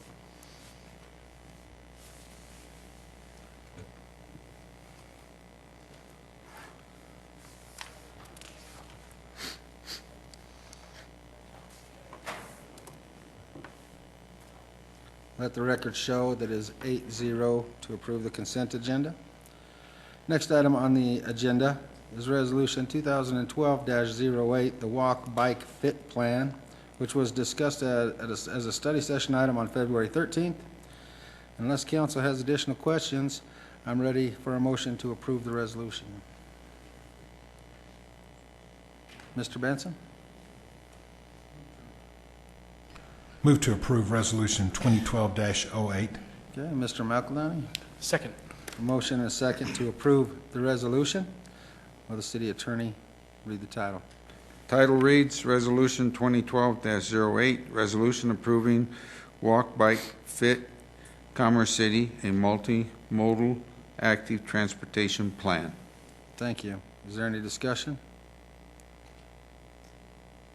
Seeing none, I'll ask for a roll call vote. Oh, I could do this voice vote, can't I? All those in favor signify by saying aye. Aye. Opposed, say nay. Motion's carried. Next item on the agenda, we get into the study session items. State of the Municipal Court Report. I'd like to invite the judge forward, Judge Juarez, to present his State of the Municipal Court. Welcome. Good evening, Mr. Mayor. Good evening. Councilmen and women. Hi, I'm David Juarez. I know some of you don't know me very well, but I've been the municipal court judge here since 2003. Presiding municipal court judge, and I have two associate judges that cover when I'm unavailable. Judge Jess Vigil, who's a retired district court judge from Adams County, and Judge John Stipich, who's also the presiding municipal court judge from Westminster. They basically cover for me maybe 2 times a year. My private practice is still an active private practice, and so I'm unavailable if, for instance, I'm in a trial that covers Wednesdays and Thursdays, or goes for a whole week or 2 weeks. That's when I have coverage. For the most part, court meets full-time now every Wednesday and every Thursday of every week. In your packets, you should have received a couple of items, just to give you an idea of where we're at. First, I have 4 full-time clerks. Lynn DiGiacomo is the supervisor for the department, and then I have the other clerks that assist her. The best way to describe it is Susan Martinez has been here the second longest, and then Carmen Sanchez after her, and Beverly went after her, and then Carol, who came down from Brighton, from the municipal court in Brighton to join us. She joined us this past year, Espinosa, Carol Espinosa. And they're all very experienced at this point, and we're able to meet the demands of the volume that the court deals with. We also instituted a full court software program this past year, so we've cut down on paperwork tremendously as a result of this new software. If any of you come into court, you'll actually see I have a laptop up on my computer on the bench now, and through that laptop I'm able to access driving histories, criminal histories, prior sentences with regard to related co-defendants or prior sentences of the individual in front of me. Rather than pulling paper and making lots of copies, it really has cut down our paperwork demand tremendously, and I'm sure that our reduction in paperwork has probably paid a significant portion of the increased cost of the software that we had for installation and maintenance. The only issues we've been dealing with lately is obviously the change in our security. I can tell you Caesar, who's here tonight, provides our court security for the most part, and we've been very satisfied with that. Obviously, it became an emergency to get alternate security in place, and they've done a very good job. The only thing we have to deal with now is, I guess, the award process of the permanent security contract, because there was more than just courtroom security and city council security involved. There's a number of people looking at the awarding of the security contract. They also used to provide transportation for our prisoners when we were bringing them in from either Jefferson County, Arapahoe County, or Denver. We continue to do our prisoners from Adams County by way of the video camera. Unfortunately, Denver isn't ready to go online with their system yet. Arapahoe doesn't go outside of Arapahoe County and Jefferson County. They can't make specific time available for us, so we still need to transport from them. But it's worked really, really well in the years that we've used it through Adams County. One of the things you have in front of you is a statistical sheet that shows a comparison between 2010 and 2011. You have the totals. Just simply want to remind the court, obviously, please do not look at the municipal court as a revenue source. If we make money, that's just a happy bonus kind of thing. really, we gross 1.67 million. That's a fairly high number, but you can't always count on it. We've actually been fortunate through the recession not to drop off. We've made steady gains of about 6% each year since I've been here, and it hasn't dropped off. We're a reactive organization. We only deal with the tickets that the police write. I can tell you that January and February of this year were below January and February of last year, but you never know. March and April could be bigger. It really, we react to whatever the police department writes. I don't see any significant change in the nature of our criminals in here. We have the same type of repeat offenders this year that we had last year, and a lot of them are the exact same people, to be quite blunt. Juvenile crime, it goes in waves. We haven't had significant graffiti problems being brought before this court in the past 6 months. You know, really the time to tell that's going to be June and July when the kids are out of school. We'll see how this year is. Juvenile traffic offenses are up. That's one of the things that I've noticed. And a lot of the kids are from Prairie View High School.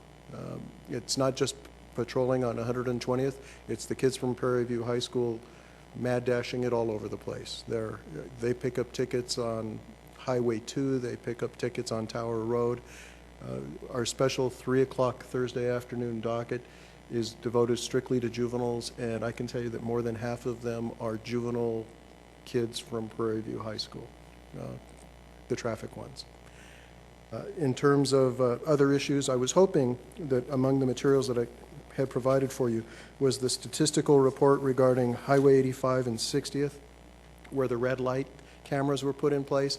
That has significantly reduced the number of traffic cases that we had from there, and approximately 15 to 20% reduction in automobile accidents since the red light camera has been fully in force and effect. Unfortunately, for the past 2 weeks, all of a sudden, I've gotten a big boost in accidents from 60th and Highway 85. You know, it's one of those, I probably shouldn't have started looking at that, but I did, and all of a sudden, they're back up again. Just the last 2 months. For some reason I have no explanation for, we've had a number of collisions at Highway 85 and 60th Avenue. I started looking at this because Denver was making the point that they were using their photo red lights as a revenue generator. I can tell you that we're not doing that. That is probably one of the most dangerous intersections anywhere, not just in Commerce City, but anywhere. Too many vehicles coming from too many directions. The lights are quick, the traffic is high, and people are all in a hurry. Nobody likes to be caught by the red light because you have to wait for 5 cycles before you get to go again. So people run it, and when people run that intersection, we get accidents. I don't have a solution for it that wouldn't involve re-engineering the entire intersection. All I can tell you is that I think that the red light cameras, up until the past 2 months, have made a difference, and I don't think it's a huge revenue generator. I think it really has caused people that when they see the light turn yellow, they're actually slowing down and coming to a stop rather than speeding up and running through the intersection. I think that's made a huge difference. We'll see how it bears out in the long run, but I would encourage the City Council to continue to be supportive of having that red light camera operation at Highway 85 and 60th Avenue. Certainly until the statistics tell us that it's not doing the job that we intend it to do. The only other big issue I wanted to bring to the City Council's attention was over the past year we've had significant change in policy from the Adams County Sheriff's Department. They basically have reduced the number of people that we can maintain in custody to 4 at any given time, and they're charging a surcharge to the City of Commerce City for any prisoners more than 4. I can tell you that our average daily population was running approximately 9 up until the summer of last year when the sheriff started to insist on us reducing the number of people. It's been very difficult to keep keep our population at 4. We're not the only city. I have the statistics from all of the other cities that have also had caps put on theirs. Our bill for January, because they implemented the per diem charge, our bill for January was only $765 because we were over a certain number of prisoners for approximately 9 days in January. I can tell you already that the bill for February, I haven't seen it yet, I think it's going to come in tomorrow if it didn't come in today, is going to be probably double that. worked very well with Brian and his crew to get us in a position where we have funds set aside to pay for that. I can tell you that it's a short-term solution what we're dealing with. I'm on my own time meeting with the chief judge of Adams County, with the sheriff's representatives, the judges from the other city, to try to come up with a comprehensive policy. They've limited the number of beds the municipalities can have. What I'm having a difficult time swallowing is that even if as a group we're under their cap, if we individually as a city are over the cap, they're still charging us the per diem. That's just not right. It's basically billing the citizens of Commerce City twice for the services of having a jail in the county. I think that we're still working towards a comprehensive solution. Again, I'm doing this on my time just because I just disagree with it so much. I'm taking care of it, and hopefully I continue to enjoy the support from the city manager's office that I enjoyed under the prior city manager, to be free to speak for the city with regard to this position and try to minimize the expense to the city. I mean, if they're going to say we're only entitled to 30 beds as a whole and the cities as a whole have 28, why they're continuing to bill us per diem because we're at 5 instead of 4, it doesn't make sense to me. I think it's a political issue between the sheriff and the county commissioners, and we shouldn't be having to pay for their political issues, the resolution of their political issues. That's all the official report I had for tonight. I welcome any questions that anyone has. Mr. Cladani? Judge Juarez, just to appreciate the update as always, and it's great to get this periodic snapshot into the activity of your court, so I appreciate that. I also, given your last update there, appreciate your advocacy and support of the city and looking for some way to solve that. I know it's been an item that when it emerged we were all quite puzzled by, and we get it in light of the economic times, but I think to your point there are probably smarter ways to approach this as opposed to the mechanism that's in place at present. So thank you for your efforts there. Thank you. Mr. Benson. Yes, thank you for being here, Judge Juarez. Have you, since it seems like a lot of your business is coming from Prairie View High School, have you thought about going up there, getting with the principal and saying, can we have some sort of an assembly of the students where you could talk to them and say, you really appreciate them giving all this money to Commerce City, but it's your job, to enforce or to uphold the law, but you'd rather not see them in your court all the time? I could probably do that. The first hesitation I have is the school itself is in the city of Brighton, so I'd probably want to touch base with the judge in the city of Brighton and see what she has in mind. I'm sure she's running into the same problems from the kids that turn north from 120th as I do from the ones that turn south from 120th. Right. But yeah, I don't have a problem checking with her, and maybe the two of us can go out there together. I mean, sometimes kids will actually listen to you, but most of the time they won't. But all you can do is try. I can tell you that the staff that sits next to me when I'm up there says they listen to me here, and by the time they hit the double doors there, it's gone. But, I'm more than happy to make the effort. Okay. Oh, one other thing I did want to touch base on. There's currently a piece of legislation floating around the State House, Senate Bill 12105, that deals with collateral consequences when people enter pleas. I know that's legal terms. Basically, if you plead guilty to a charge, you can face fines, jail, community service, educational programs. But there's some charges that could cause you to lose your driver's license, cause you to lose your job, you lose your professional license. The bill proposes that judges be responsible to advise people about all of those other collateral consequences. Obviously, all of the judges think that that's a terrible idea because the laundry list of potential collateral consequences is endless. For instance, if you get convicted of a domestic violence case, you can't legally exchange a firearm, can't transfer or possess a firearm. Well,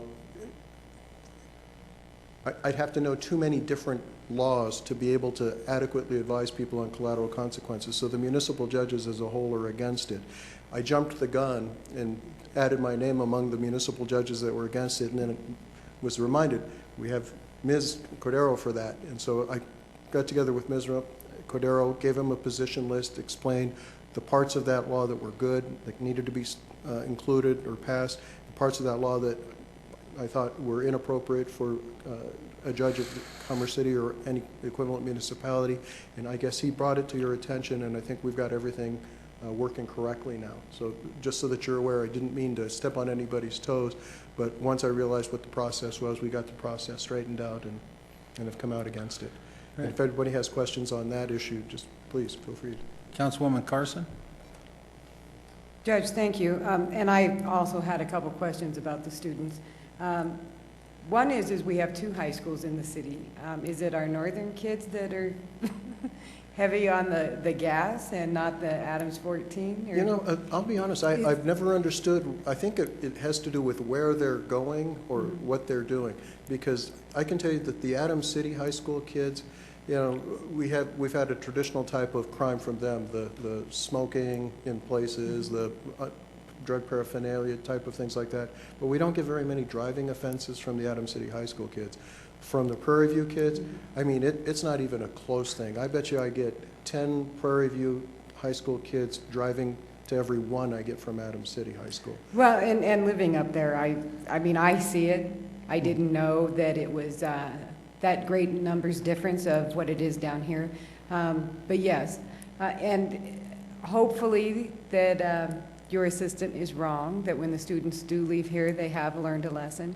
I know that my son had to go in front of an officer for speeding, and he fined him, and as we were getting ready to leave, I said, excuse me, can we give community service also?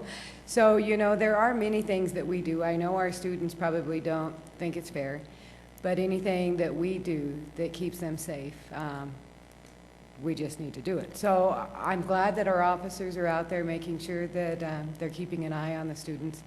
And thank you for making an impression upon them, whatever it is that you do. Yeah, my clerks are used to my speeches. The students are not. Some of them, I think, take it to heart. Some of them, like I say, forget it before they hit the double doors. It's children, you know, they're children. Councilman Douglas. Thank you, Judge.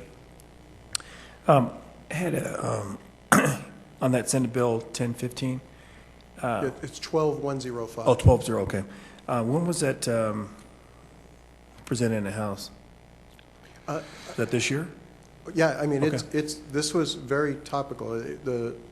I was made aware of it, I guess, Friday 2 weeks ago, and then it was still in the Senate committee. I think Senator Morgan, Senator Guzman, and I can't remember who the other senator was, were the co-sponsors there.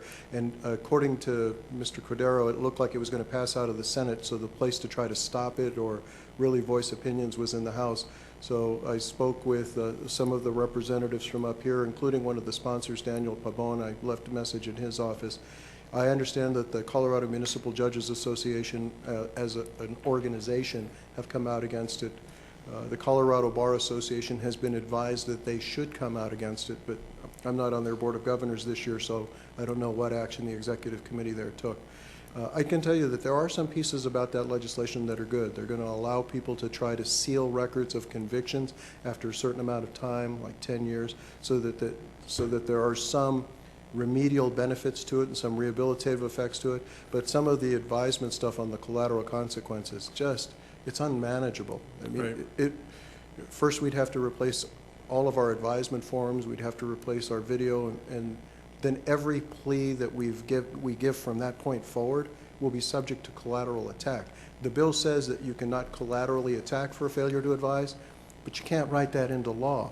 As soon as you create the duty, then you can file a collateral attack on the advisement for failure to meet that duty. I don't care how many times you write into the law, and this will not be the basis of a collateral attack on a conviction. You can't write a law saying you can't do something that is provided for under our Constitution. So it's opening a can of worms that I think aren't intended by the drafters. Okay. The other thing, do you have DUI cases come before you? No, sir. As well? No? No. Okay. That's not reckless driving is the most serious offense that I see. What about weed enforcement? I'm sorry? Weed enforcement? Marijuana, yes. Unlawful possession of less than 1 ounce of marijuana and unlawful possession of drug paraphernalia are fairly typical minor charges. Okay. And we get I don't know. We have a calendar that lays out when our criminal docket is. It's every other Thursday, and I would say probably 20 cases per docket on unlawful possession of less than 1 ounce of marijuana, and unlawful possession of drug paraphernalia. Now, what about neighborhood services, different kind of weed control? Yeah, ever since they've undertaken the administrative hearing process, I think this year I've only had 3 cases that originated in neighborhood services, and 2 of the 3 were already in compliance by the time they first appeared. Okay. So I think that the last one we just did was last week, and that woman was a multiple property owner, and the sheds or stuff that they were building on her property were removed, so she was in compliance as well. And it was on the date of her trial that she took a plea. All right, thank you. Mr. Moreno. Thanks for your presentation, Chief. I was curious about the municipal prisoner billing issue. What part of our budget is that taken out of? Is that taken out of your court budget? I have no idea where it came from. I just said that if we don't have money for it, I'm not going to be able to send people to jail. The good news is we did budget funds in the 2012 budget anticipating that we would have these charges. I don't believe it comes directly out of the court budget. We have it provided elsewhere in the city's budget. So we were unsure at that time what it would be and how much it would be. We put it in the contingency fund. And I believe when we come back later in April with a budget amendment, we'll transfer that most likely into the police department's budget. Judge, do you anticipate this issue having any effect on how judges conduct their sentences and whether or not they want to control the amount of prisoners that are actually sent to the county jail? It has already affected us. The first thing, when it became definite that they were going to start charging a per diem, I had a meeting with Chief Baca and a number of people, and what we did at that point was decide that all third-degree assault charges would be filed in the state court. It's a concurrent charge to what our assault ordinance is here. Those are the people that are most likely to get a jail sentence even on a first offense.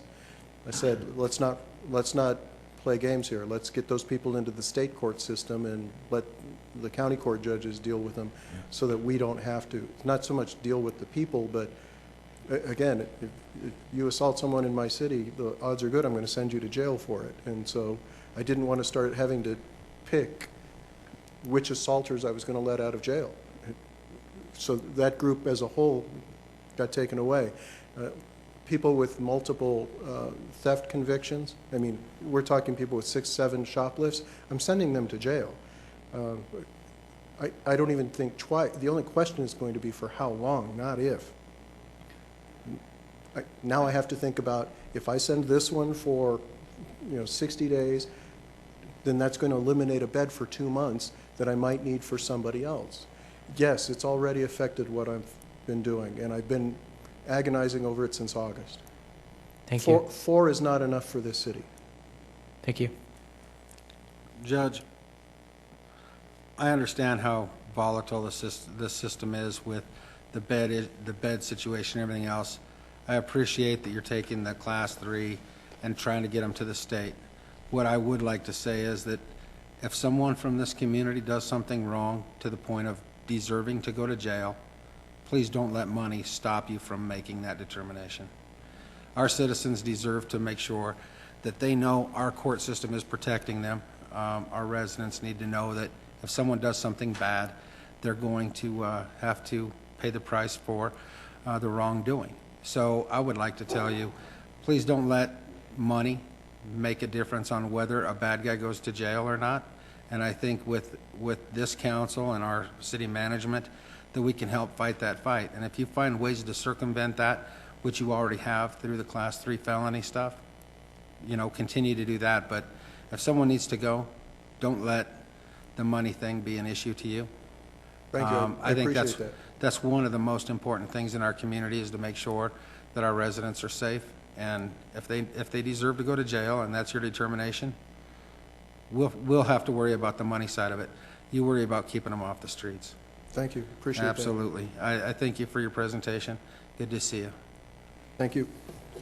And I should also say, obviously, have a good working relationship with Acting Chief Sonyer. I kind of expect that to continue. Good. Thank you.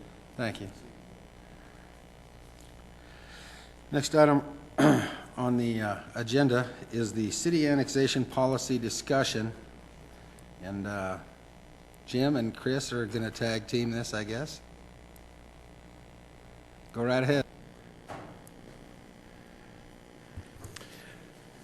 Thank you, Mayor and Council members. Jim Hayes, Director of Community Development. I've just got some brief introductory remarks, then I'm going to turn over to Chris to run through the PowerPoint. We're bringing this before you as a City Council goal from last year. Also wanted to point out that this is actually a goal in the comprehensive plan with a time frame of within 3 years. So we believe we're in the sweet spot for trying to get this completed.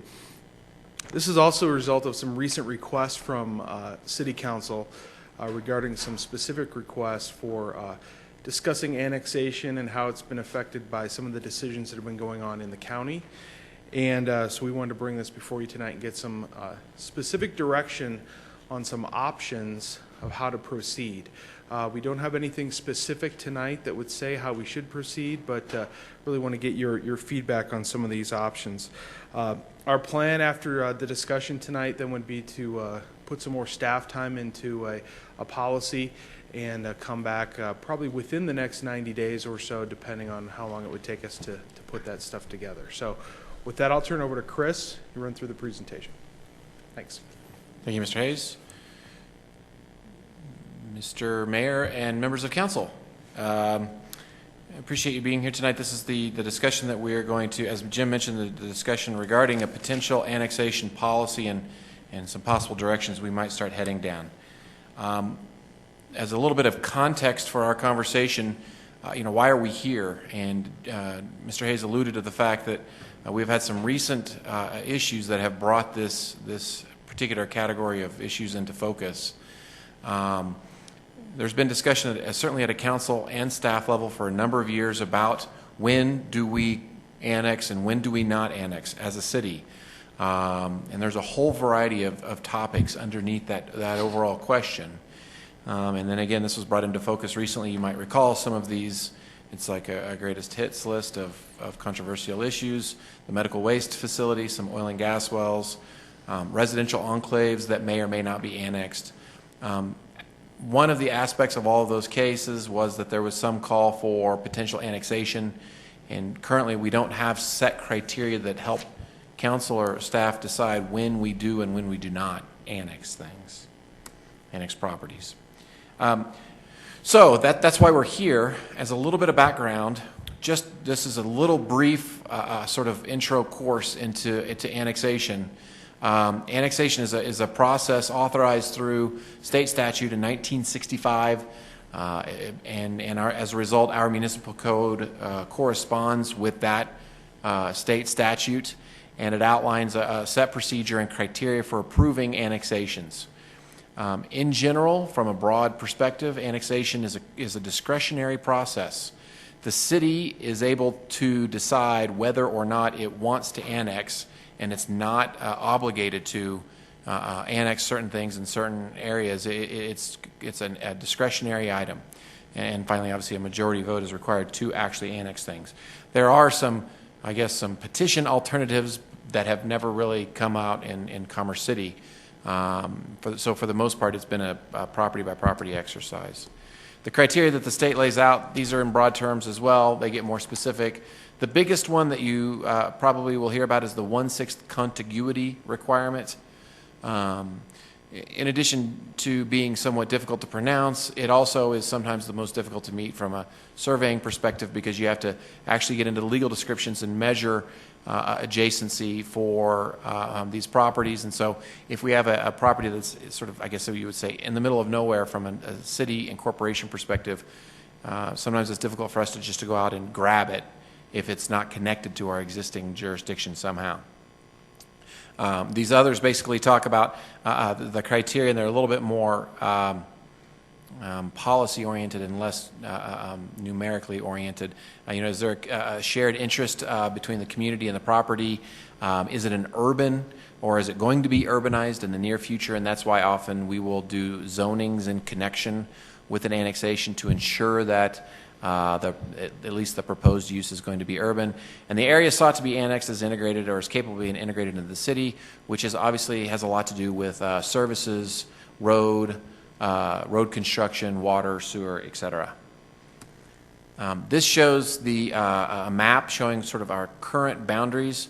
It's difficult to see, but there are areas, there are pockets within the city that are not annexed. On the paper map you might have seen, or if you printed it, there's hatched areas that are not annexed yet.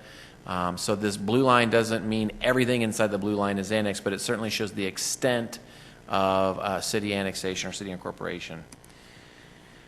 So that's the background of the policies that are in place and basically the state statutes. How has Commerce City been going about deciding whether or not to annex properties? There's one document that's really been a driver in our process, and that's an intergovernmental agreement that was signed in 2004 with the South Adams County Water and Sanitation District. And in short, this IGA says that for those properties that are located within the GSA, which is the General Service Area, it's sort of the core city up to 96th, I believe. Actually 104th in portions. And it stops at Highway 2 is the easternmost boundary. That area, if you need water and wastewater treatment, you must annex into Commerce City in order to receive that additional service. So the hope here, originally when this was done in 2004, if somebody was not annexed into the city and they came and talked to the city and it included their use was something that was less desirable, did not meet the goals of the city's policies, and was not consistent with the comprehensive plan, we lose the discretionary benefit of the annexation process, because they often would threaten to say, well, if you don't want to annex me to do this, I will just go to the county to do this.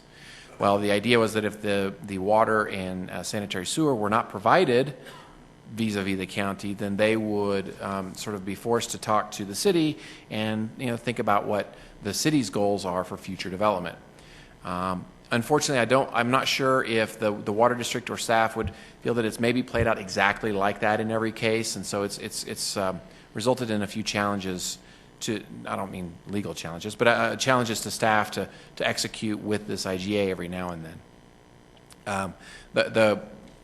And as I mentioned earlier, for the most part, there's one obviously pretty big exception. The city doesn't go out and knock on people's doors and force annexation, with the one exception of the 2008 enclave annexation. For the most part, the city waits for property owners to come to it, and then we enter in those discussions. That's the way we've been operating since 2004. In 2010, Council may recall that we did have a specific policy about annexations, though, that was recommended. And it, in essence, said that the city should evaluate. It didn't create a law or a policy, but it said the city should evaluate a new policy that sets up a tiered process, a tiered expansion for annexation. In essence, saying that growth and annexation should be tied to infrastructure. It should be orderly to prevent the leapfrogging of new development, so that resources such as roads, water, and sewer are as efficient as possible. And this map may look familiar. This is a concept of what a tiered annexation policy could look like. And it basically suggests that under Tier 1, there's an opportunity to do a more immediate annexation. Tier 2 would be one step beyond that, as far as maybe that's not a automatic annexation, but that's where we would start aligning our resources for the next 20 to 30 years. And obviously Tier 3 is further down the road than that. We obviously have partners when talking about annexation. The Adams County government itself, if properties don't annex, their rules come into play. I can tell council that Mr. Hayes and I had an opportunity to meet with two representatives from the county, from their planning department. In short, they proposed that we consider working with the county on some possible rules whereby if the county adopted our future plans and policies and maybe even standards, there would be opportunities to work with them, and they would have a chance to then more directly work with property owners. In addition to that, they actually also suggested that we might be able to financially contribute to their comprehensive plan that's underway that will address this issue. That's some of the conversations we have recently with Adams County. The other big stakeholder here is obviously the Adams County Water and Sanitation District, which is who we have the IGA with. A lot of our conversations with the Water District obviously revolve around the fact that the growth and the annexation tied to that growth is pretty dependent upon the infrastructure in place. So in general, our purpose for being here tonight, we don't have specific actual policies for you tonight because there's a variety of ways in which those policies can go. So we are here to really get a general direction from council as to which kind of option that you would like us to begin exploring, so that we can come back to you at a future date with some specifics for you to consider. And in general, overall, the difference between these four options involves who's really driving the process. So we have option one, which is the city leading its own policy process discussion. Option two is as I mentioned, the county approached the city about working within their policies. Option two would be working with them within theirs. The third is obviously maybe modifying the existing IGA with the Water District, and the fourth is basically the no action alternative. So the city policy, there would be some key questions answered if we were to undertake this. For example, what would we in fact use a tier system? What would this tiered system mean? If you're in tier 1, does that mean that we would consider a proactive annexation? Meaning we wouldn't wait for you to come to us, we would go talk to you and maybe force the issue a little bit. Maybe the tiers, if they were set up, would allow us to establish criteria to control development through set objective standards. Is the project of a certain size? Is there service in place? Do the goals meet the comprehensive plan, et cetera? There also might be a possibility for other intergovernmental agreements with some of these other providers, even if it weren't the only option, even if annexation weren't the option. If we decided not to annex a property due to discretionary criteria, maybe we can still get some benefits to the city otherwise. So that's all the city-led approach. The Adams County-led approach is, again, working with the county through their comprehensive planning process to come up with a policy that would possibly be an intergovernmental agreement that would apply to all 9 county municipalities. It's actually a product within their RFP for their comprehensive plan. And again, the outcome there would be an IGA that we would work with so that if annexation doesn't occur, there's still protections for the city in place. Option 3 is really reevaluating the IGA that we have with the Water District and possibly modifying that. That's pretty self-explanatory. This shows, this actually is pretty good. This shows the difference between the GSA I was mentioning earlier, where the IGA applies, and the GID, where it does not. And then finally, the no alternative is where we just basically keep what we have in place. So finally, staff is recommending option 1, that we undertake a city-led effort. It doesn't imply that we're excluding our stakeholders. To the contrary, I would say that if the city staff led this effort, we would actively engage the Water District and the county in pursuing some possible policy solutions. With that said, the questions that we're asking of council tonight that we would appreciate some input on is which option would you like for us to go, and which one would you prefer to hear back of? And I think Jim mentioned 60 to 90 days. Is that correct? Depending upon our reception with the other stakeholders, it could be that we come back with a substantial update in 60 to 90 days, or if it goes extremely well, maybe we would come back with actual policies for you to consider.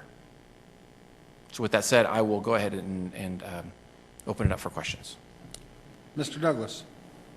Hey, Chris. Hey, how does this weigh in with the oil and gas?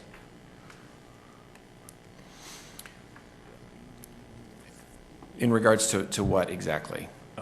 There's a lot of unincorporated areas, so working with with Adams County, how does that play in? Are we kind of axing land to control development of the oil and gas? I mean, because this could have a cause and effect. Sure. I think the oil and gas issue in general highlights the possibility and maybe the opportunity of having annexation policy criteria in place. As council's aware, every time there's a problem issue, sort of reaching out and reacting to annex just for the sake of trying to prevent something that, at that particular time is not seen as a positive can have some other unintended consequences. Right. And so I think the idea here is that we set up criteria that decide when we should and when we should not feel obligated to annex ahead of time. And if it meets those criteria, then we can go ahead and annex it. And if it doesn't, we've got some other protections that ensure that that development may not then still go ahead and occur anyway in the county. But we're not sort of held hostage to those threats, and we can sort of stand behind our decision not to annex if it's not meeting our comprehensive plan or goals and policies as you've laid out. Does that make sense? Yeah, because I could see this kind of hindering our going forward as far as building that corridor next to the airport if we have, the oil and gas in there as well. So the good news, and something I guess I didn't talk about here, the good news is for a lot of the areas within our growth boundary, so within this red line, so for the areas out by the airport, we do have a series of intergovernmental agreements that we've signed with other jurisdictions that say that if land does incorporate, it shall be incorporated into Commerce City if it's within this red boundary. Sorry. So if somebody wanted to do something out here and Brighton, we said, no, we don't want to annex you because that doesn't meet our goals, then Brighton couldn't come in and say, well, we'll go ahead and annex you and so that you can get our services down here. That's not possible currently. all right, thanks. Mr. Moreno? Mr. Kramer, thanks for the update. In terms of the timeline that we're looking at and the possible partnership with Adams County and the request for a financial contribution of $20,000, would that be this year? Yes, the RFP is out right now. Okay. So they are certainly hoping that we contribute. If we were to, that would have to be in the next 60 to 90 days.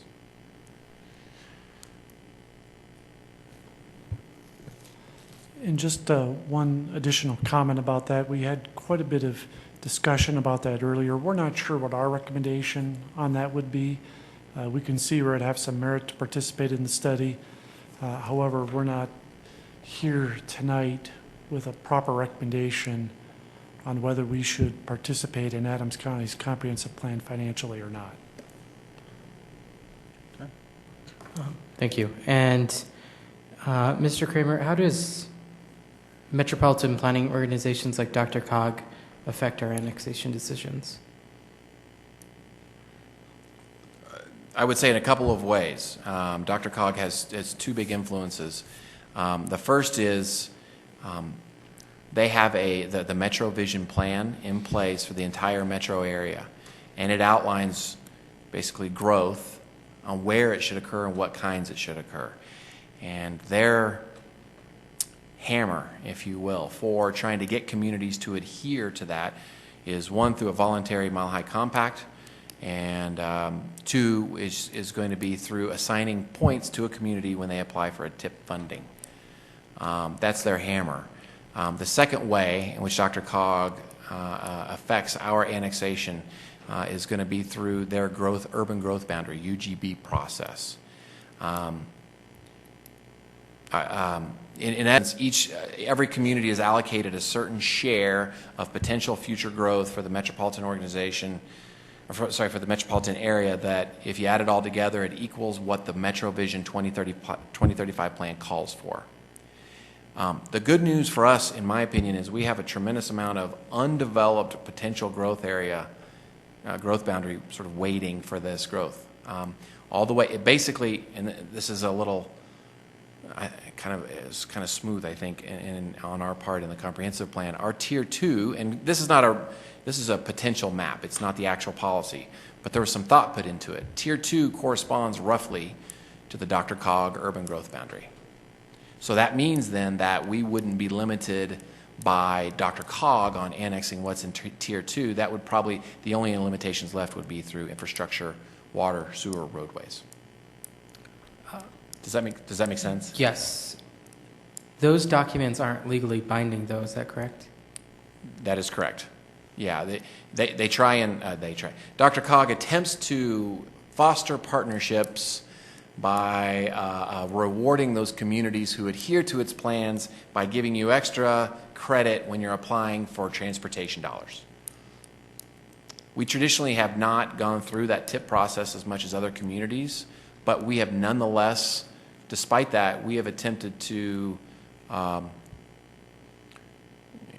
thus far, we've been able to meet a lot of the DRCOG MetroVision goals anyway. So, I don't think that we've necessarily thumbed our nose at the DRCOG processes, even if we haven't done a tremendous amount of TIP funding applications. Great. And one more question. The city has also entered into IGAs with surrounding municipalities about growth boundaries, correct? And where we would not cross each other? Yeah, so Councilman Moreno, that's absolutely correct. We have, you will hear staff refer to two sets of growth boundaries, and really the purpose is not to confuse people, although that's what it seems like sometimes. There's the DRCOG growth boundary, right, and which is basically what amounts to that Tier 2 boundary, and that's that urban growth boundary, the allowable limit of development through 2035. That's different than the growth boundary that's the IGA growth boundary that you hear staff talk about sometimes, which is this red line. That's the one where we have agreements with other surrounding jurisdictions and the county that says that if it's on this side of the line, let's make it up, let's say over here, then that shall be, I guess that would be Brighton that has to annex that. It's actually already annexed. And if it's on this side, then Commerce City shall be the one annexing. So we've been able to do a series of IGAs that set up that arrangement basically through our entire perimeter. So there's two sets of growth boundary, the IGA one and the DRCOG one. And the Tier 1, Tier 2, Tier 3 designations, those are more meant as guidelines, correct? They're not required by any means that we only annex Tier 1 areas when it suits us, or? In general, yes, but I mean, I think some of the how does that get executed is what we would bring back to you in 60 to 90 days. If you're within Tier 1, do we automatically start proactive annexations? That's a big change in policy for this city. Mm-hmm. If we're worried about medical waste facilities, if we're worried about oil and gas, are we going to suddenly proactively force annexation, whether the property owner wants it or not? That would be a big change. Those are some of the things that we're hoping to work out a little bit more closely with the county and the water district to bring back to you in our suggested option 1. Thank you. Mr. McEldowney. Thanks very much for the update, Mr. Kramer. In looking at the two options, or the four options really, I kind of mentally narrow that list to two, and I think option 1 and the partnership with the county seem to overlap to me, and I almost view the question of the IGA modification as an outcome of that city-led process. In other words, if you think about option 1, to me it's the city bringing the various stakeholders to the table, assessing the factors that you've kind of highlighted for us tonight, but doing so in a more in-depth manner, and then determining what the appropriate course might be coming out of that. So maybe there are modifications to the IGA, or maybe the policies that the city, proposal comes forward with merit updates to the IGA. I mean, I guess I don't necessarily see the IGA as sort of separate and distinct as opposed to somehow intrinsically bound to that first option, unless I'm misunderstanding the differentiation. Councilman McEldowney, no, I think you're right there. With the city-led effort, mm-hmm. because we would be making a commitment to work with the county and the water district, possible amendments or even new IGAs may come out of that. the difference between the city-led effort and some of these others, with the county-led one, for example, we just wouldn't be taking the lead. The county would really be taking the lead on what steps were next, what things might be considered.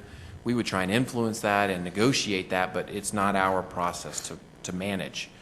With the water district, the same thing. We're still working with an existing document to try and do the best we can within that. That's a little different than with us leading sort of a potential brand new effort altogether. So yeah, IGA amendments may come out of that, but the point with option one is that we're taking the lead on it. And I certainly see the difference between option 1 and 2. I guess I sort of saw 3 as an outcome of 1, if you will. Very possible, yeah. I guess on option 2, the countywide IGA and being really part of a party to that process, I mean, what are the potential pros and cons of that approach, if you will? In other words, I certainly see the benefits of us leading the discussion or bringing people to the table for that discussion. By participating in the broader discussion in the county, I get the sense that our needs may be subordinated to the broader county level decision making. I mean, is that really the gotcha in that process as opposed to our leadership on our own focus? Yeah, Councilman McDonough, I'll throw a couple of my opinions in, and then I'll also look to Jim, who has a lot of experience in working with the county, to see if he's got any additional thoughts. Certainly, I think staff is recommending option 1 because we're the most in charge of our own destiny that way. If we let the county take the lead, there's all sorts of potential outcomes that we won't be able to control to the same degree. And even if they implement some changes to their policies and what amounts to their version of the LDC, and it still stays in the county, we still lose out on some things. And so we don't get to drive the policy making, and then we're basically in the backseat when it comes to the actual implementation of it. Those are, I think, some of the 2 negatives with letting them drive it. We still may talk about contributing to their plan because they may be more willing to talk to us about our policies later on, but in general, I think from staff's perspective, we just don't see that we're in as much control of our own destiny that way. Go ahead, and then I'll throw some extra comments in. Thank you. Yeah, Councilmember McEldowney, I agree with what Chris was saying. This tiered approach is not new, if you will. When I was with Adams County, I worked there for about 10 years, and in the late 90s, we had a tiered approach when we did an update to the comprehensive plan. And it was very sophisticated in terms of what the criteria were for each tier. And spent a lot of time and effort putting that document together. And at the end of the day, the town of Bennett was the only town that was willing to enter into an IGA with the county. And we could never really get all of the various jurisdictions on the same page. And frankly, what it led to was a lot of the independent IGAs that we see today between Brighton and Commerce City. We have one with Thornton at the river. If you go up and down I-25, some of the cities up there and their revenue sharing and things that they've done.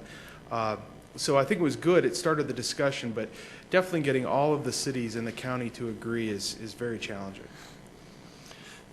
Thank you for that. I guess my 2 cents is it seems like a city-led effort makes the best sense, but not at the expense of failing to participate in the county discussion, just so that we're a party at that table. But it sounds like at least my interpretation is that the best impact, or the best outcome rather, for the city may come from option 1 ultimately, and being able to help inform or guide the county discussions in some way, shape, or form, but not expecting them to solve our problem, which I think has been quite clear in some of the items that you gave as examples why this is on the docket in general for us. So, thanks. I'm good with number 1, and I think that a blend of 1 and 2, at least considering what the county comes up with. But number 1, I think, meets our destiny the best. I got to participate in a lot of different ways that Commerce City applied annexation requirements in the past. I signed the IGA with South Adams when that thing was moving forward, and I think it's grown into something that it really shouldn't be. I wouldn't want to take, say, School District 14 and School District 27J and say whoever has kids in the district is going to have to annex if they need services, for those services. I think it holds the district back. And we are at a loss because the district isn't part of the city like most cities have. Therefore, we don't have that as the type of hammer to force annexation that maybe a Thornton or a Brighton does have. So I would like Commerce City to have its own annexation plan in place, especially after watching the forced annexation piece. We dealt a lot with the folks over in the Monaco area, to annex, not to annex, that kind of a scenario. And so we're dealing with a couple of different things. The new development side of it, but then you have all the existing properties like the homes in the Monaco neighborhood. And how do we address those, because they're going to have to be handled a little bit differently. And I've always thought along the lines that you want to give people a reason to want to be part of the city rather than to force to be a part of the city.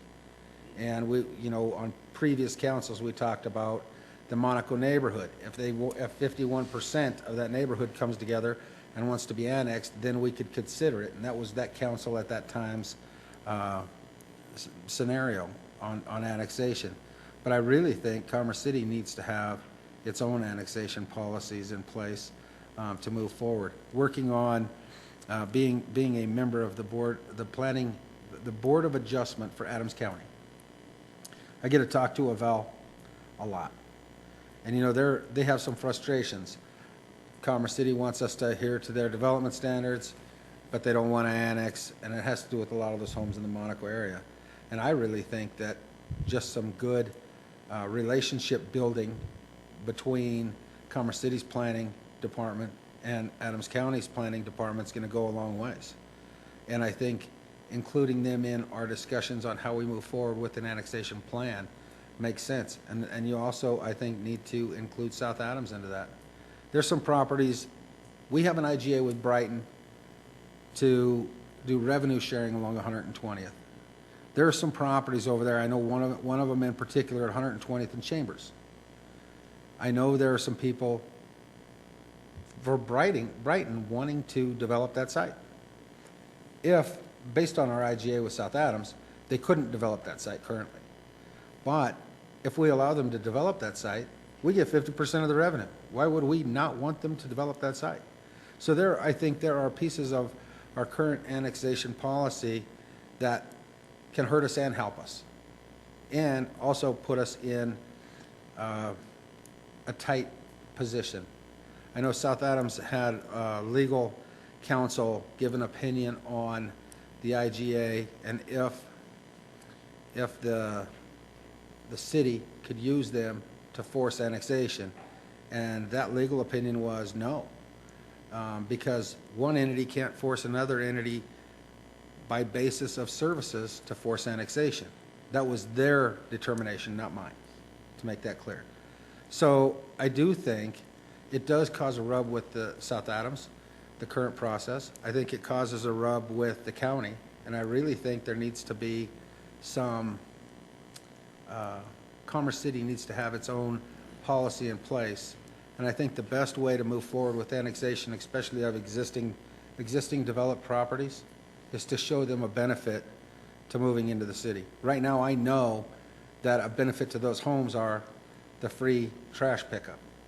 It would cost less for them to have trash services provided. They would pay less in taxes than they do in unincorporated Adams County. But I think it really has to be a project of where we get them to understand the benefits of being in the city. We have to have better police protection. We have to have better services, better plowing, better this, to make them want to be a part of it.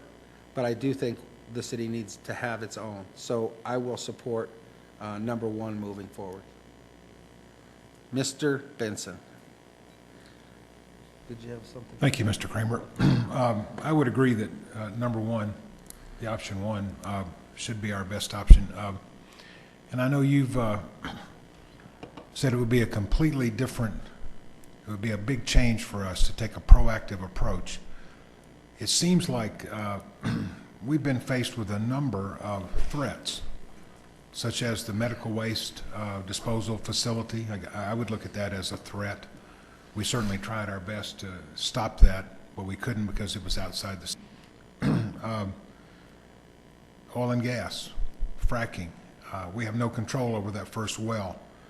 Has any other city that we know of, do they face those kinds of threats to their citizens and property values, things like that? Do you know of any, Mr. Kramer? I think categorically speaking, specifics aside, categorically speaking, I think that almost all cities that are on the edge or periphery. On the edge, right. Yeah, are facing similar, or in similar situations. I think oftentimes property owners who are proposing marginal uses or sometimes seen as a negative use attempt to play off a county and a city against each other in hopes of trying to get what they want. The thing is, annexing, for us to have annexed the medical waste, just using that one as an example, for us to annex that property in an effort to prevent that particular use would have had to have been, proactive is probably not the exact description I would use.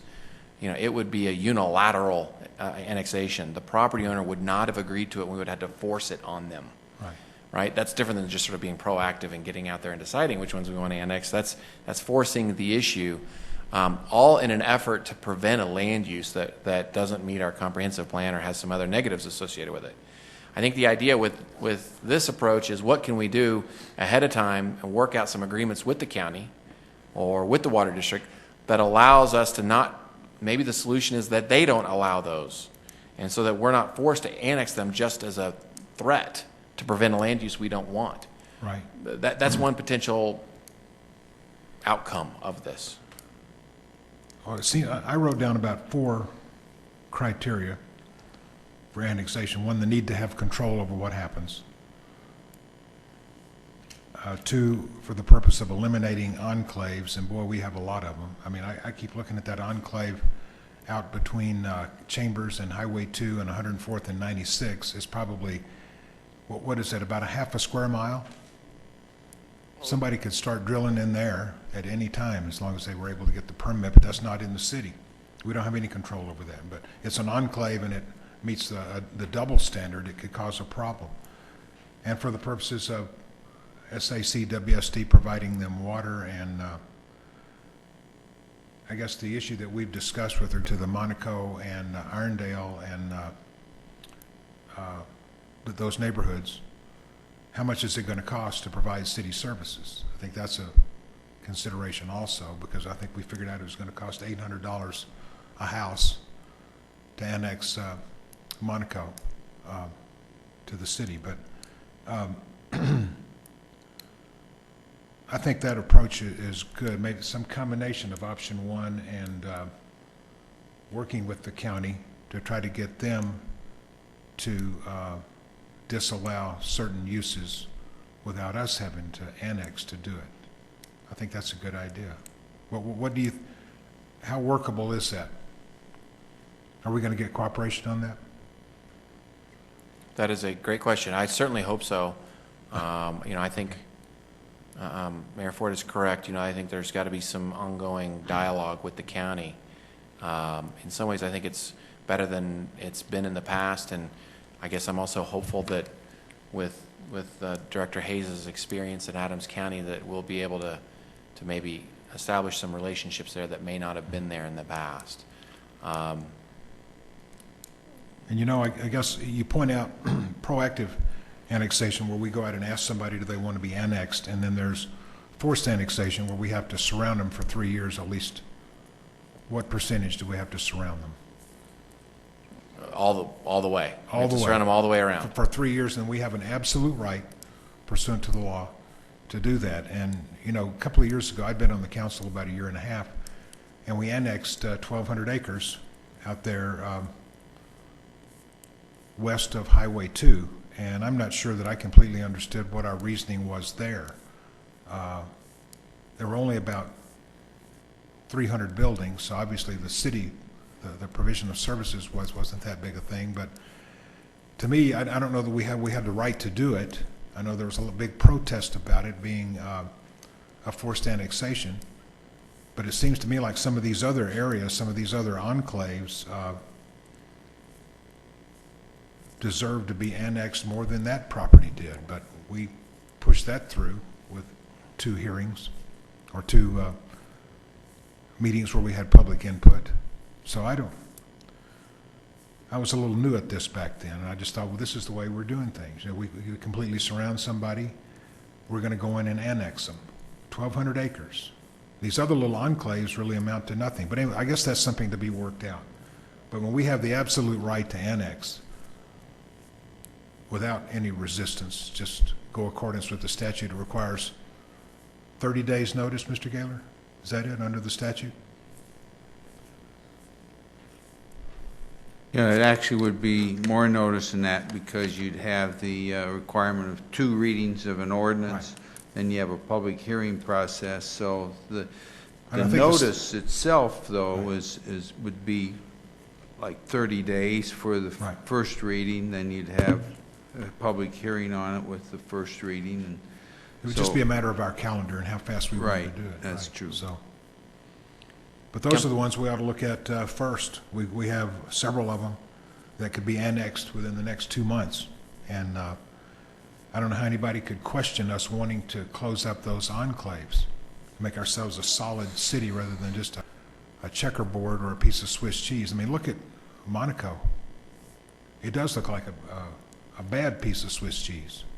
But that could cost us a lot of money. But I think those are the things we need to be looking at because it's been that way for a long time. That doesn't mean that it's good. But we're going to have further discussion on this, I guess, about what the criteria are going to be. But I'm thinking that there's just a difference between those properties that we have the absolute legal right to annex without taking a vote or getting the cooperation of the property owner. And we did that 3 years ago over the strong protests of those property owners simply because we had the legal right to do so. We had surrounded them for 3 years. We got a lot of pushback on that particular annexation, but we did it anyway. And like I said, I'm still not sure exactly what we got out of that, except for 1,200 more acres in the city. That's all I have. Thank you. Mr. Mayor? Yes. So, Councilman Benson, just a couple of things on that real quick. In relation to the comment about, can't imagine why anybody would protest some of those small little enclaves we have. And, I think some of the people who may protest those are the actual property owners themselves. And the enclave, the industrial enclave that you're referring to is a good example of that. There were a lot of those existing property owners who didn't really want to be annexed.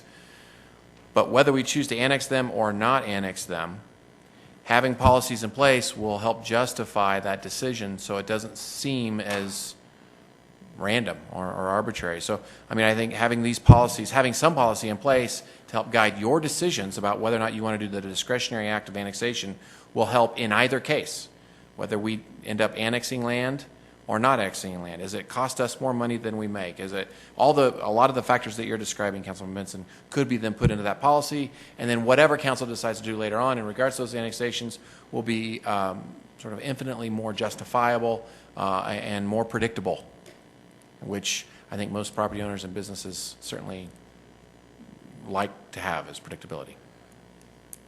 And I would go a step further, Mr. Benson. The properties that were annexed, the 1,200 acres, were revenue-generating type properties. To force annex a large subdivision of homes would have an extreme cost to the city. And anytime you do an annexation, I think you need to be very aware of the costs of the improvements that we would be required to have to put in. So, right, and I think one of the reasons that was put forward was that the city's going to have to make improvements to 88th and 96th, and so if we have these people in the city, they're going to have to share in that cost because it's really going to benefit them more than it. So that's one reason, but they were going to be the ones benefiting from it really, well, maybe not more than anybody because you need to use those arteries as a way to get into the city, to get into the other areas of the city. So That was one reason that I remember. I think that's probably a good reason, but it is going to require a lot of thought, but I think you have a lot of good ideas. You know more about this than any of us, except maybe the mayor. No, he still knows more than me. You don't? Okay, thank you. Thanks, Mr. Benson, but I'll defer to staff. Okay. Councilwoman Carson.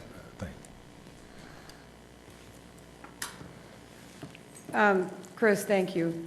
The only point that I will make is that I'm somebody who really believes that annexation should be voluntary and that force should be absolutely almost non-existent. I just don't think it sets up the right way for people to come into the city or for us to force somebody to come in. I do believe good communications, negotiations, that you reach a better agreement and understanding there. This $20,000 by the Adams County, are they asking every city in the county to contribute $20,000? So then if only one of us says we will do it and nobody else gets in, does that mean we're let out of the agreement of saying we would? Is this going to be a consensus that we're all in or we're all out? From my understanding, they're certainly contacting each community on their own, and Director Hayes, honestly, I forget which communities agreed, or thus far have agreed. Arapahoe County and Bennett have agreed to contribute some amount to their comprehensive plan process. Whether or not everybody else does, remains to be seen. There's two ways to look at that, right? If we participate and no one else does, then maybe we have better standing to get a product at the end of the day that's better suited to Commerce City. Of course, if not everybody else does it, then it maybe it won't have legs and get implemented at the end of the day. You can choose to look at that sort of in different ways. Well, I think at a staff level, we are going to be kicking around the $20,000 a little bit more because there's some other impacts there too. So I think we've got some further discussions ahead of us. Well, I was going to say, I have a lot more questions before I would say I agree to the 20,000. So I'm assuming you'll We do bring that too. forward to Yeah, us. So yeah. thank you. Mr. McEldowney. Just one last comment. Ms. Carson brings up an interesting point about the participation of the other municipalities in the county. It would make great sense that no one contributes other than the county unless we could get all the cities as stakeholders to contribute some, so that there was some skin in the game, so that the ultimate outcomes of that process meant that folks were essentially committed from the get-go to be subject to whatever comes out of that. And I guess if you're not paying and you're just showing up to sort of give your 2 cents, then your 2 cents doesn't equate to much. And then at the other end of it, any recommendations that come out of it may not, you may be less likely to adhere to anything that comes out of that. And I guess back to my earlier comments on some mix of 1 and 2, I think given the fact that we do have a lot of edge communities in the county, and a lot of us have a lot of the little Swiss cheese going on, it does make great sense that we talk about how do you sort those things out? What are the costs and the benefits of bringing in some of those enclaves and using that broader county-wide process to facilitate that? But again, if you don't have everybody in and having skin in the game, then is it worth your time? We all have a little bit of Swiss cheese when it comes to communities. Being on the Board of Adjustment for Adams County and looking at properties that are going forward for variances, some of the neighborhoods we go into that are up in the Thornton area along 70th or Samuels, between Pecos and Federal, a lot of Federal, they're surrounded by other jurisdictions, but they're those enclave areas as well. And they're things that we have to work through over time. And as long as we have residents that live in residential neighborhoods within unincorporated Adams County that don't want to be part of a city, and with the costs associated with annexing those type of properties, it becomes a challenge for all the cities. But I don't want people to walk away and think that our enclaves are bigger or we're the only ones with them, because there's a lot of Swiss cheese out there in every community. I think we just need to deal with ours as proactively as we can. I look forward to you coming back with, you know, more information as this process moves along, but I think you're on the right line. So seeing no other discussion, thank you for your presentation, and we'll look forward to the next piece of this. Next item on the agenda, reports, or no, council administrative business. Let's go there first. That's not even on my agenda here. But we'll go to administrative business first. Okay, what are the council members here? Mr. Benson, you have some administrative business? Yeah, I just wanted to announce that we set up March 22nd, which I think is a Thursday night, to have another, I call it a Ward 2 meeting, but really it's a meeting that's open to everybody, where we're going to try to have 8 state legislators, state senators, and state representatives to talk about fracking. Just to make the point that here are the people who can change the law the way that you want it to be changed, whereas to make a distinction between them and our city council, say, talk to these people, don't come in and talk to us about changing the law anymore. And we're going to invite the governor too, see if he can be there. And I know Michelle Halstead is helping with this. It's going to cost probably, we had over 100 people at the last meeting, and it cost us about $2,000 to have that last meeting. But I thought that over 100 people was a pretty good turnout. It's going to cost about another $2,000, $2,500, and I'd like to get the okay of the council to have that paid for by the council, because it's not just a Ward 2 issue. It's a citywide issue, as we've seen in our deliberations over this memorandum of understanding or a moratorium. Mr. Benson, can you tell us what those costs will be? Yeah, let me, I've got an email from Michelle, just a second. And she broke it down.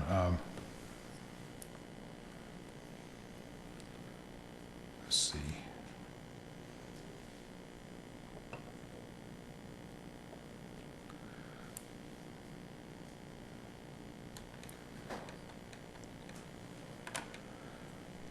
Okay, she said it was $124.92 for King Soopers for food and water, $16.37 for Mugsy's coffee, for the coffee, $1,197 for the printing of the postcards, $838.31 for the bulk rate postage, $350 for the mailing service, and $260.34 for the Parks and Recreation overtime for setup or takedown.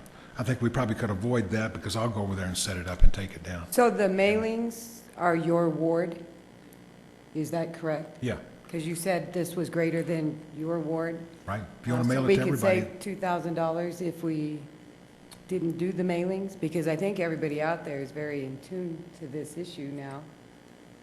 I mean, I'm Well, not sure, I I know, know. Mr. Benson, I'm going to upset you, but I'm not sure we need to do mailings this time. You can try to cut the cost, but every time that we get about 25 people to show up. We do the mailing, people will tend to show up, and we've proven that in other parts of the city. I've proven that in Ward 2 meetings. I'm going to pay for a robocall myself. Yes, but you can't say it's bigger than a Ward 2 meeting and the mailings only go to Ward 2. The last time that we did a complete mailing to maybe, it cost us about $5,000 to mail out to the whole city. And we had 40 people show up, $125 a person. I'm just saying mailing it to the people in Ward 2 is the most effective way to do it. And we've proven that on many occasions. I'd like to take a second and stop for a second. When you push your buttons, I will call on you. Please let whoever has the floor finish, and I will take you in order on how you have selected your lights so that there's not a private dialogue going on one end of this bench or the other, if you don't mind. Mr. McEldowney. Just to piggyback on Ms. Carson's comments, and I fully support the continued discussion and the dialogue with the community on particularly the fracking subject. And we certainly got feedback from our citizen members of the committee that we needed to do more in that vein. I put the idea forth at the beginning of this fracking subject that we needed to do a citywide coordinated panel, if you will, on the subject.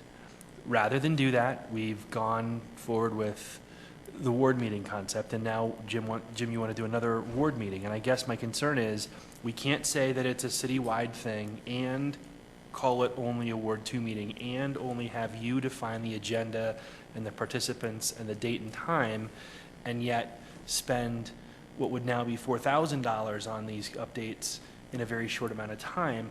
I think we need to be very measured in what kind of forums we have, how we pay for those forums, what we call those forums, how we participate as a council in those forums. And I guess to that end, if you're going to call it a community meeting, then it's got to be a community meeting. And the postcard needs to say such, and we need to agree that it's a Ward 2 targeted mailing, but that all council has some role in it. It can't be sort of mailed as it's Jim's meeting, yet it's really everybody's meeting. It creates interesting perceptions in the community when we do that, and I think it is in our collective interest to do right by our community, to get them to the right forums with the right subject matter and have the right discussion, but we need to work together as a council to do those and to design those and figure out how best to message and get participation in those. I mean, the problem is, I understand that when we've had citywide mailings in the past for certain events, the turnout has been less than stellar. Part of it was the subject matter at the time. There wasn't anything hot that got people out. The timing may have been bad. Certainly this is a more charged subject, but for 100 people for $2,000, that's not necessarily the best return on investment either. And so I guess to me, it creates a lot more questions than it does answers in saying, I can't just go out and say, yes, it makes sense to go spend another $2,000 to have another 100 people show up. We need to clearly do right by the community on getting information out to them. I think we need to figure out what the best way to spend $2,000 is to do that and fully engage this council, fully engage the community to do so, and not just hope that we get another 100 people out from Ward 2 when it is truly a citywide consideration. So, I mean, those are, again, just trying to put some thoughts out there more than anything, if that makes sense. Mr. Moreno. I couldn't agree more with Councilman McEldowney and Councilwoman Carson. What we've heard from this city council and from the residents is that this is not a geographic issue, it's a citywide issue. So why we would only inform the residents of Ward 2 is beyond me. I think if we're going to talk about having a citywide dialogue, like Councilman McEldowney said, we should look at doing a comprehensive education effort rather than kind of these ad hoc meetings that only draw from certain segments of the community. The cost factor is a bit of an issue. I know for my Ward 1 town hall, when I did it, I utilized no mailings, only a robocall, and more than 40 people showed up for that. I think there are other ways to engage our community rather than direct mailer. I think a direct mailer is the most expensive way for us to try to get the word out. So I think if we are going to proceed, we need to explore other ways other than direct mail. Mr. Douglas. I agree. We can't call it a citywide thing if we're just going to have it in one section and then target one section. So I know based on our mailer from our retreat, I guess they're estimated it was 26 to mail out the newsletters, and that's for the whole city. So I think in this approach here, maybe as council ourselves, we need to get the word out through email, maybe do an email tree or something to get people informed. And I mean, because it's not like we just started this. I know a lot of people base-wise that are interested in having this type of meeting. I know over 100 that would show up based off of email. So I think we need to be, look at different ways of getting the message out there instead of, having 100 people show up, and and you divide it $2,000, that's $20 a person. So we do need to look at the approach of how we spend our money going forward, of informing the whole city on the subject. Looking forward to hearing from other council members on that. Mr. Benson? Well, I certainly have no objection to other members of the council taking a role in this. When we had the meeting back on January the 10th, nobody ever contacted me and said, hey, I'd like to help you on that. Nobody ever did that. So I did it on my own. Somebody wants to help get it done, then I welcome your help. And if we can't do a mailing, then I'm going to be paying myself for an email list for my ward. I can take care of the emails. I'm going to do a robocall for my ward. I would suggest that each of you do a robocall for the ward representatives, do a robocall for your ward. It might cost you $100. I'm willing to pay that out of my own pocket.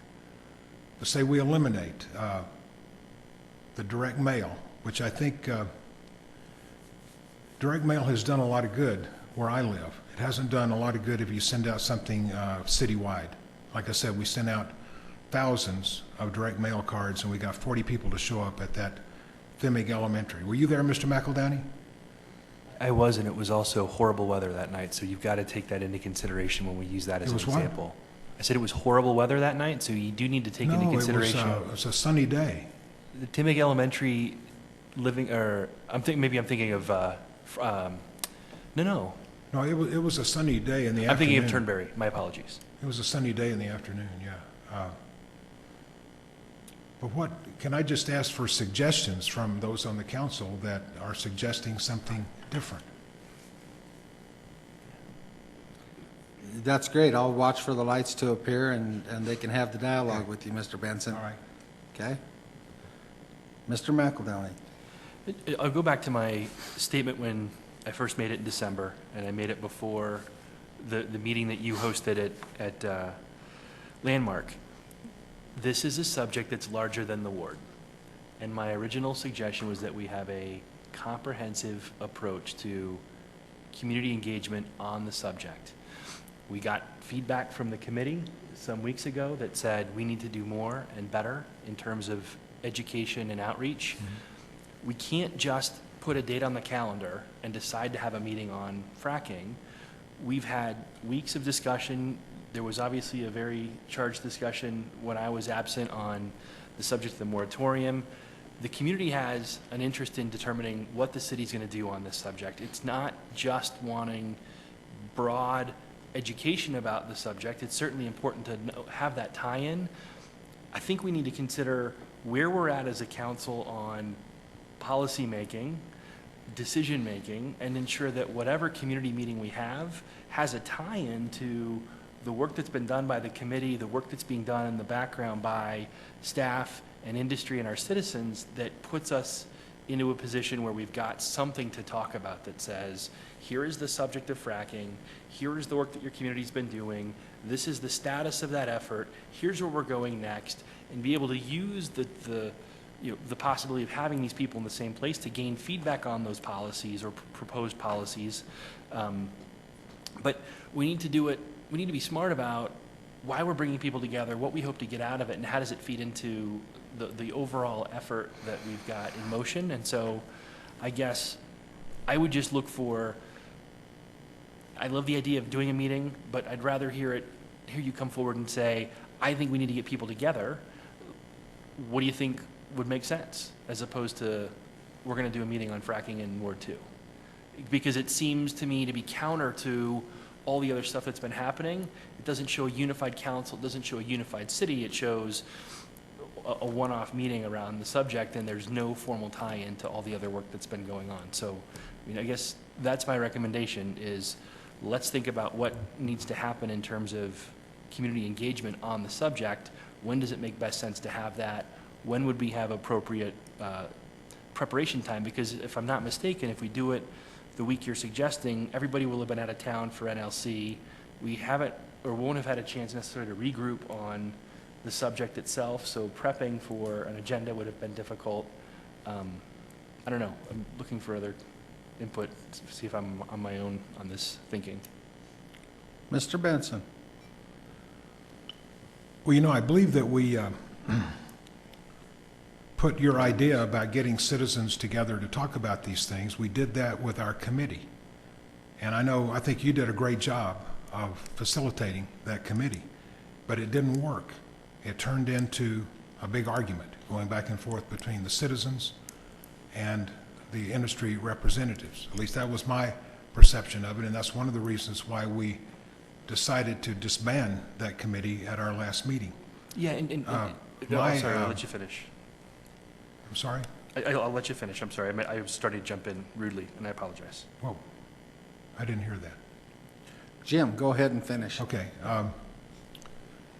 The purpose of the January 10th meeting was information. And that's why I didn't have questions coming from the audience. We had questions that were submitted in writing, and we got around to as many of them as we could in 2 hours. That's the purpose, at least as I see it, of this upcoming meeting with state legislators, for people to get information about how their legislators are thinking and let them know what they can do about it. It's informational purposes. That would be my idea. Because we tried the other way with our committee, and it didn't work. And that's why we disbanded it last week.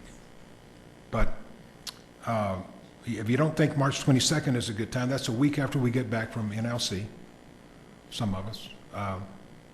We could do it the first part of April. I mean, the date is not that important. It's a matter of working things out with our state legislators, and I think the closer we get to the end of the legislative session, which is like the first week of May, the harder it's going to be to get people to show up, because things get very hectic in that last 2 or 3 weeks of the session. But I'd be willing to do it with your help, where we don't do a mailing. I'll get an email list of everybody in Ward 2, and I'll let anybody else to notify the people in their ward to get a similar email address. And if you want to do a robocall in your ward, do that. And I'll do a robocall in my ward. We'll get it in our city newspaper, and that will be the written communication to everybody. I'd be glad to do it like that. And if somebody else wants to co-host this meeting with me, that's fine also. But it's only going to last 2 hours. We don't need to have a meeting that's going to go on over 2 hours. People start walking out, they've got kids, they got school the next day, it just creates a big problem. Anytime you get over 2 hours, I think we've had that experience on many occasions. It's too bad that we have to go over 2 hours at these council meetings, but we can't help it. I know, but we can help it if we're doing a meeting like this where it's for informational purposes. In other words, you can ask your legislators, and I'm thinking, Ed Casso and Mary Hodge and Kevin Priola, Lois Toktrop, and some of the state representatives, state senators from the southwest Weld County area, where they really have this thing going on around Erie and Firestone and those areas, southwest Weld County, the very middle of the whole Wattenberg area. But I'll do it that way, but I can't just put on a ward meeting without the permission of this council. I need to have some okay from the council that it's okay to do that. Because I disagree with what you're saying about let's get everybody together. Like I said, we tried that. It didn't work. And so we did away with that committee, and we're having meetings with the citizens and our staff, with the industry and our staff, and we're thinking that that's going to be the best way for this to go forward. And I agree with that. I think that's how we're going to arrive at an MOU, which is our ultimate goal. My goal is education, information to the people that come to these meetings. That's my goal. It's not to try to formulate the MOU or a moratorium or get any legal advice except from Mr. Barber. I'll probably invite Mr. Barber to this meeting also, but that would be my purpose in doing that. And I would take care of Ward 2, and I would leave it up to the rest of the council to take care of the other wards. Mr. McEldowney. I don't have the energy to go back and forth. I don't think I'm making sense, so I'm not going to continue to repeat myself. I'll retract my comments. Okay, Councilwoman Carson. I agree with you, Mr. McEldowney. Mr. Benson, I commend you because I think you've done a very good job at holding meetings there. It's just getting quite costly. And maybe, I don't know, maybe we could do an outreach to our certain entities like the senior center, our HOAs, and put something out there asking them if they have a need for us to come in and do some of the, I'm just trying to think places where we know we have people, if they would be receptive to having these meetings, if they want these meetings. I just think that you need to be, if we're going to do something citywide, it truly needs to be citywide. The citizens who sat on that committee were from Reunion and were picked from Reunion, so it really wasn't citywide. But I don't know, I have not been contacted in any way, shape, or form from anyone in my ward asking for us to hold an informational meeting on oil and gas. So, but I don't mind doing a total city outreach. Mr. McEldowney. Mr. Mayor? Yes, sir. Go ahead, Mr. Go ahead, Mayor. Brian. Listening as your staff, some of the discussion seems to be a desire to engage and communicate and educate on a broader basis with the entire community in an organized, strategic fashion. Fortunately for you, you have some very capable folks that work for you that know how to do that.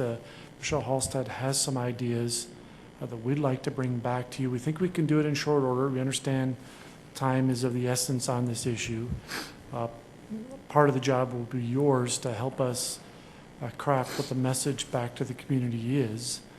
But the sense of what I'm getting is a desire to do that more broadly and in a more coordinated fashion citywide. So perhaps give us an opportunity. We think we can have something back to you for you to react to by the 19th, maybe not until the 26th, but we will begin working on that right away so you have something in front of you to help provide us direction. That sounds good. Mr. McEldowney? Yeah, I know I said I wasn't going to say anything more, but I couldn't help myself. The fact is, you know, and I'm sorry I wasn't here for the last discussion on the subject, and I understand the positioning in the press as far as the dissolution of the committee. The fact is, it's not a closed subject, right? We have efforts that are going to continue relative to sorting out the city's position and actions on oil and gas. We don't have that documented or formalized anywhere that I've seen, and I think it's important that we do a better job of messaging the next steps. I think it was misstated in the press, the way that we've termed the dissolution. And just to be clear on your earlier comment, we didn't do the committee in place of something else. I had proposed two actions. One was a panel, one was a committee. The panel got set aside in favor of doing the landmark meeting.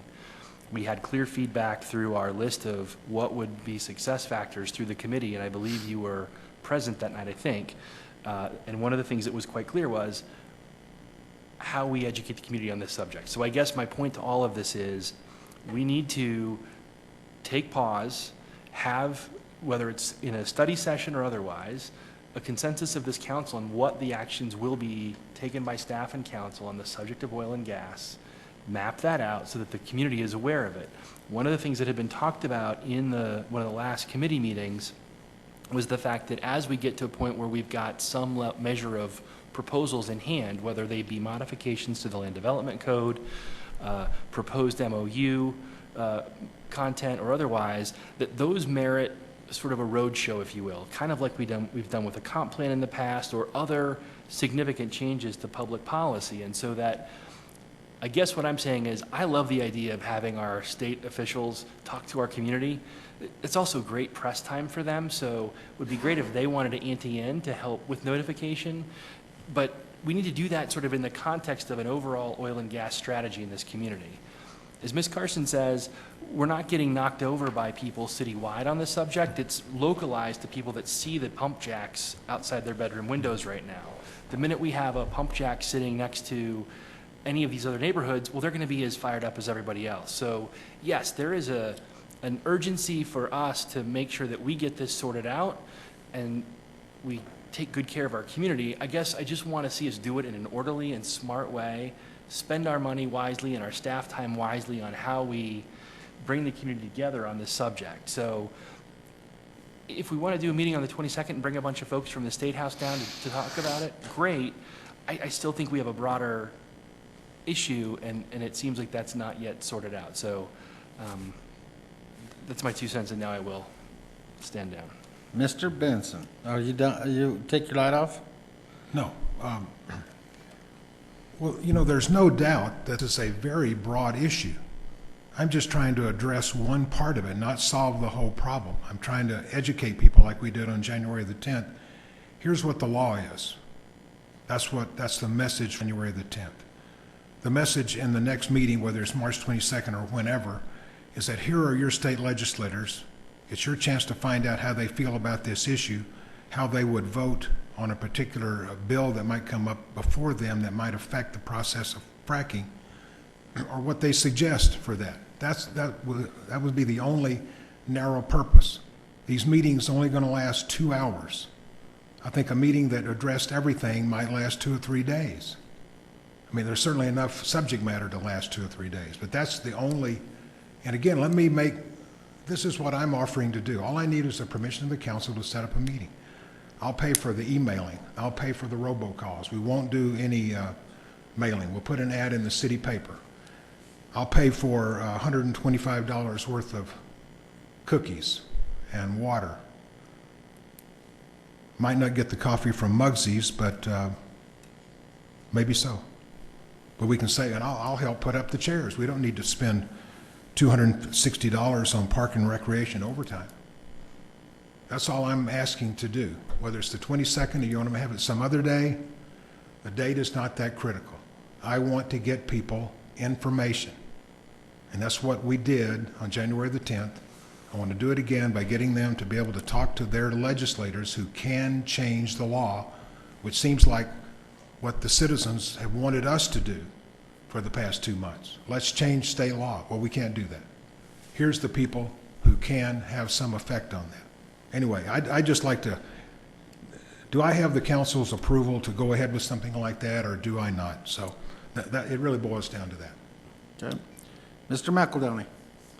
Yeah, I just want to be clear. I'm not opposed to the idea. I think we need to propose it in a manner that brings the entire city together. So let's figure out if we can have staff look at the most cost-effective means of notification, ensure that we have it in a place that's viable for citywide folks to come to. I mean, again, if we're going to have our elected officials, they're not the elected officials of Ward 2, they're the elected officials of our city. So let's find a place to have it. Let's get it on and make sure that there are clear roles for council members present there and that it's not couched as a Ward 2 only event. That would be my only suggestion at this point. I'd like to say, you know what, Jim? You're doing a heck of a job trying to educate the folks up in your ward. I commend you for what you did in January, having your ward meeting up there to get a lot of this started off. After hearing the discussion, though, this is a citywide issue.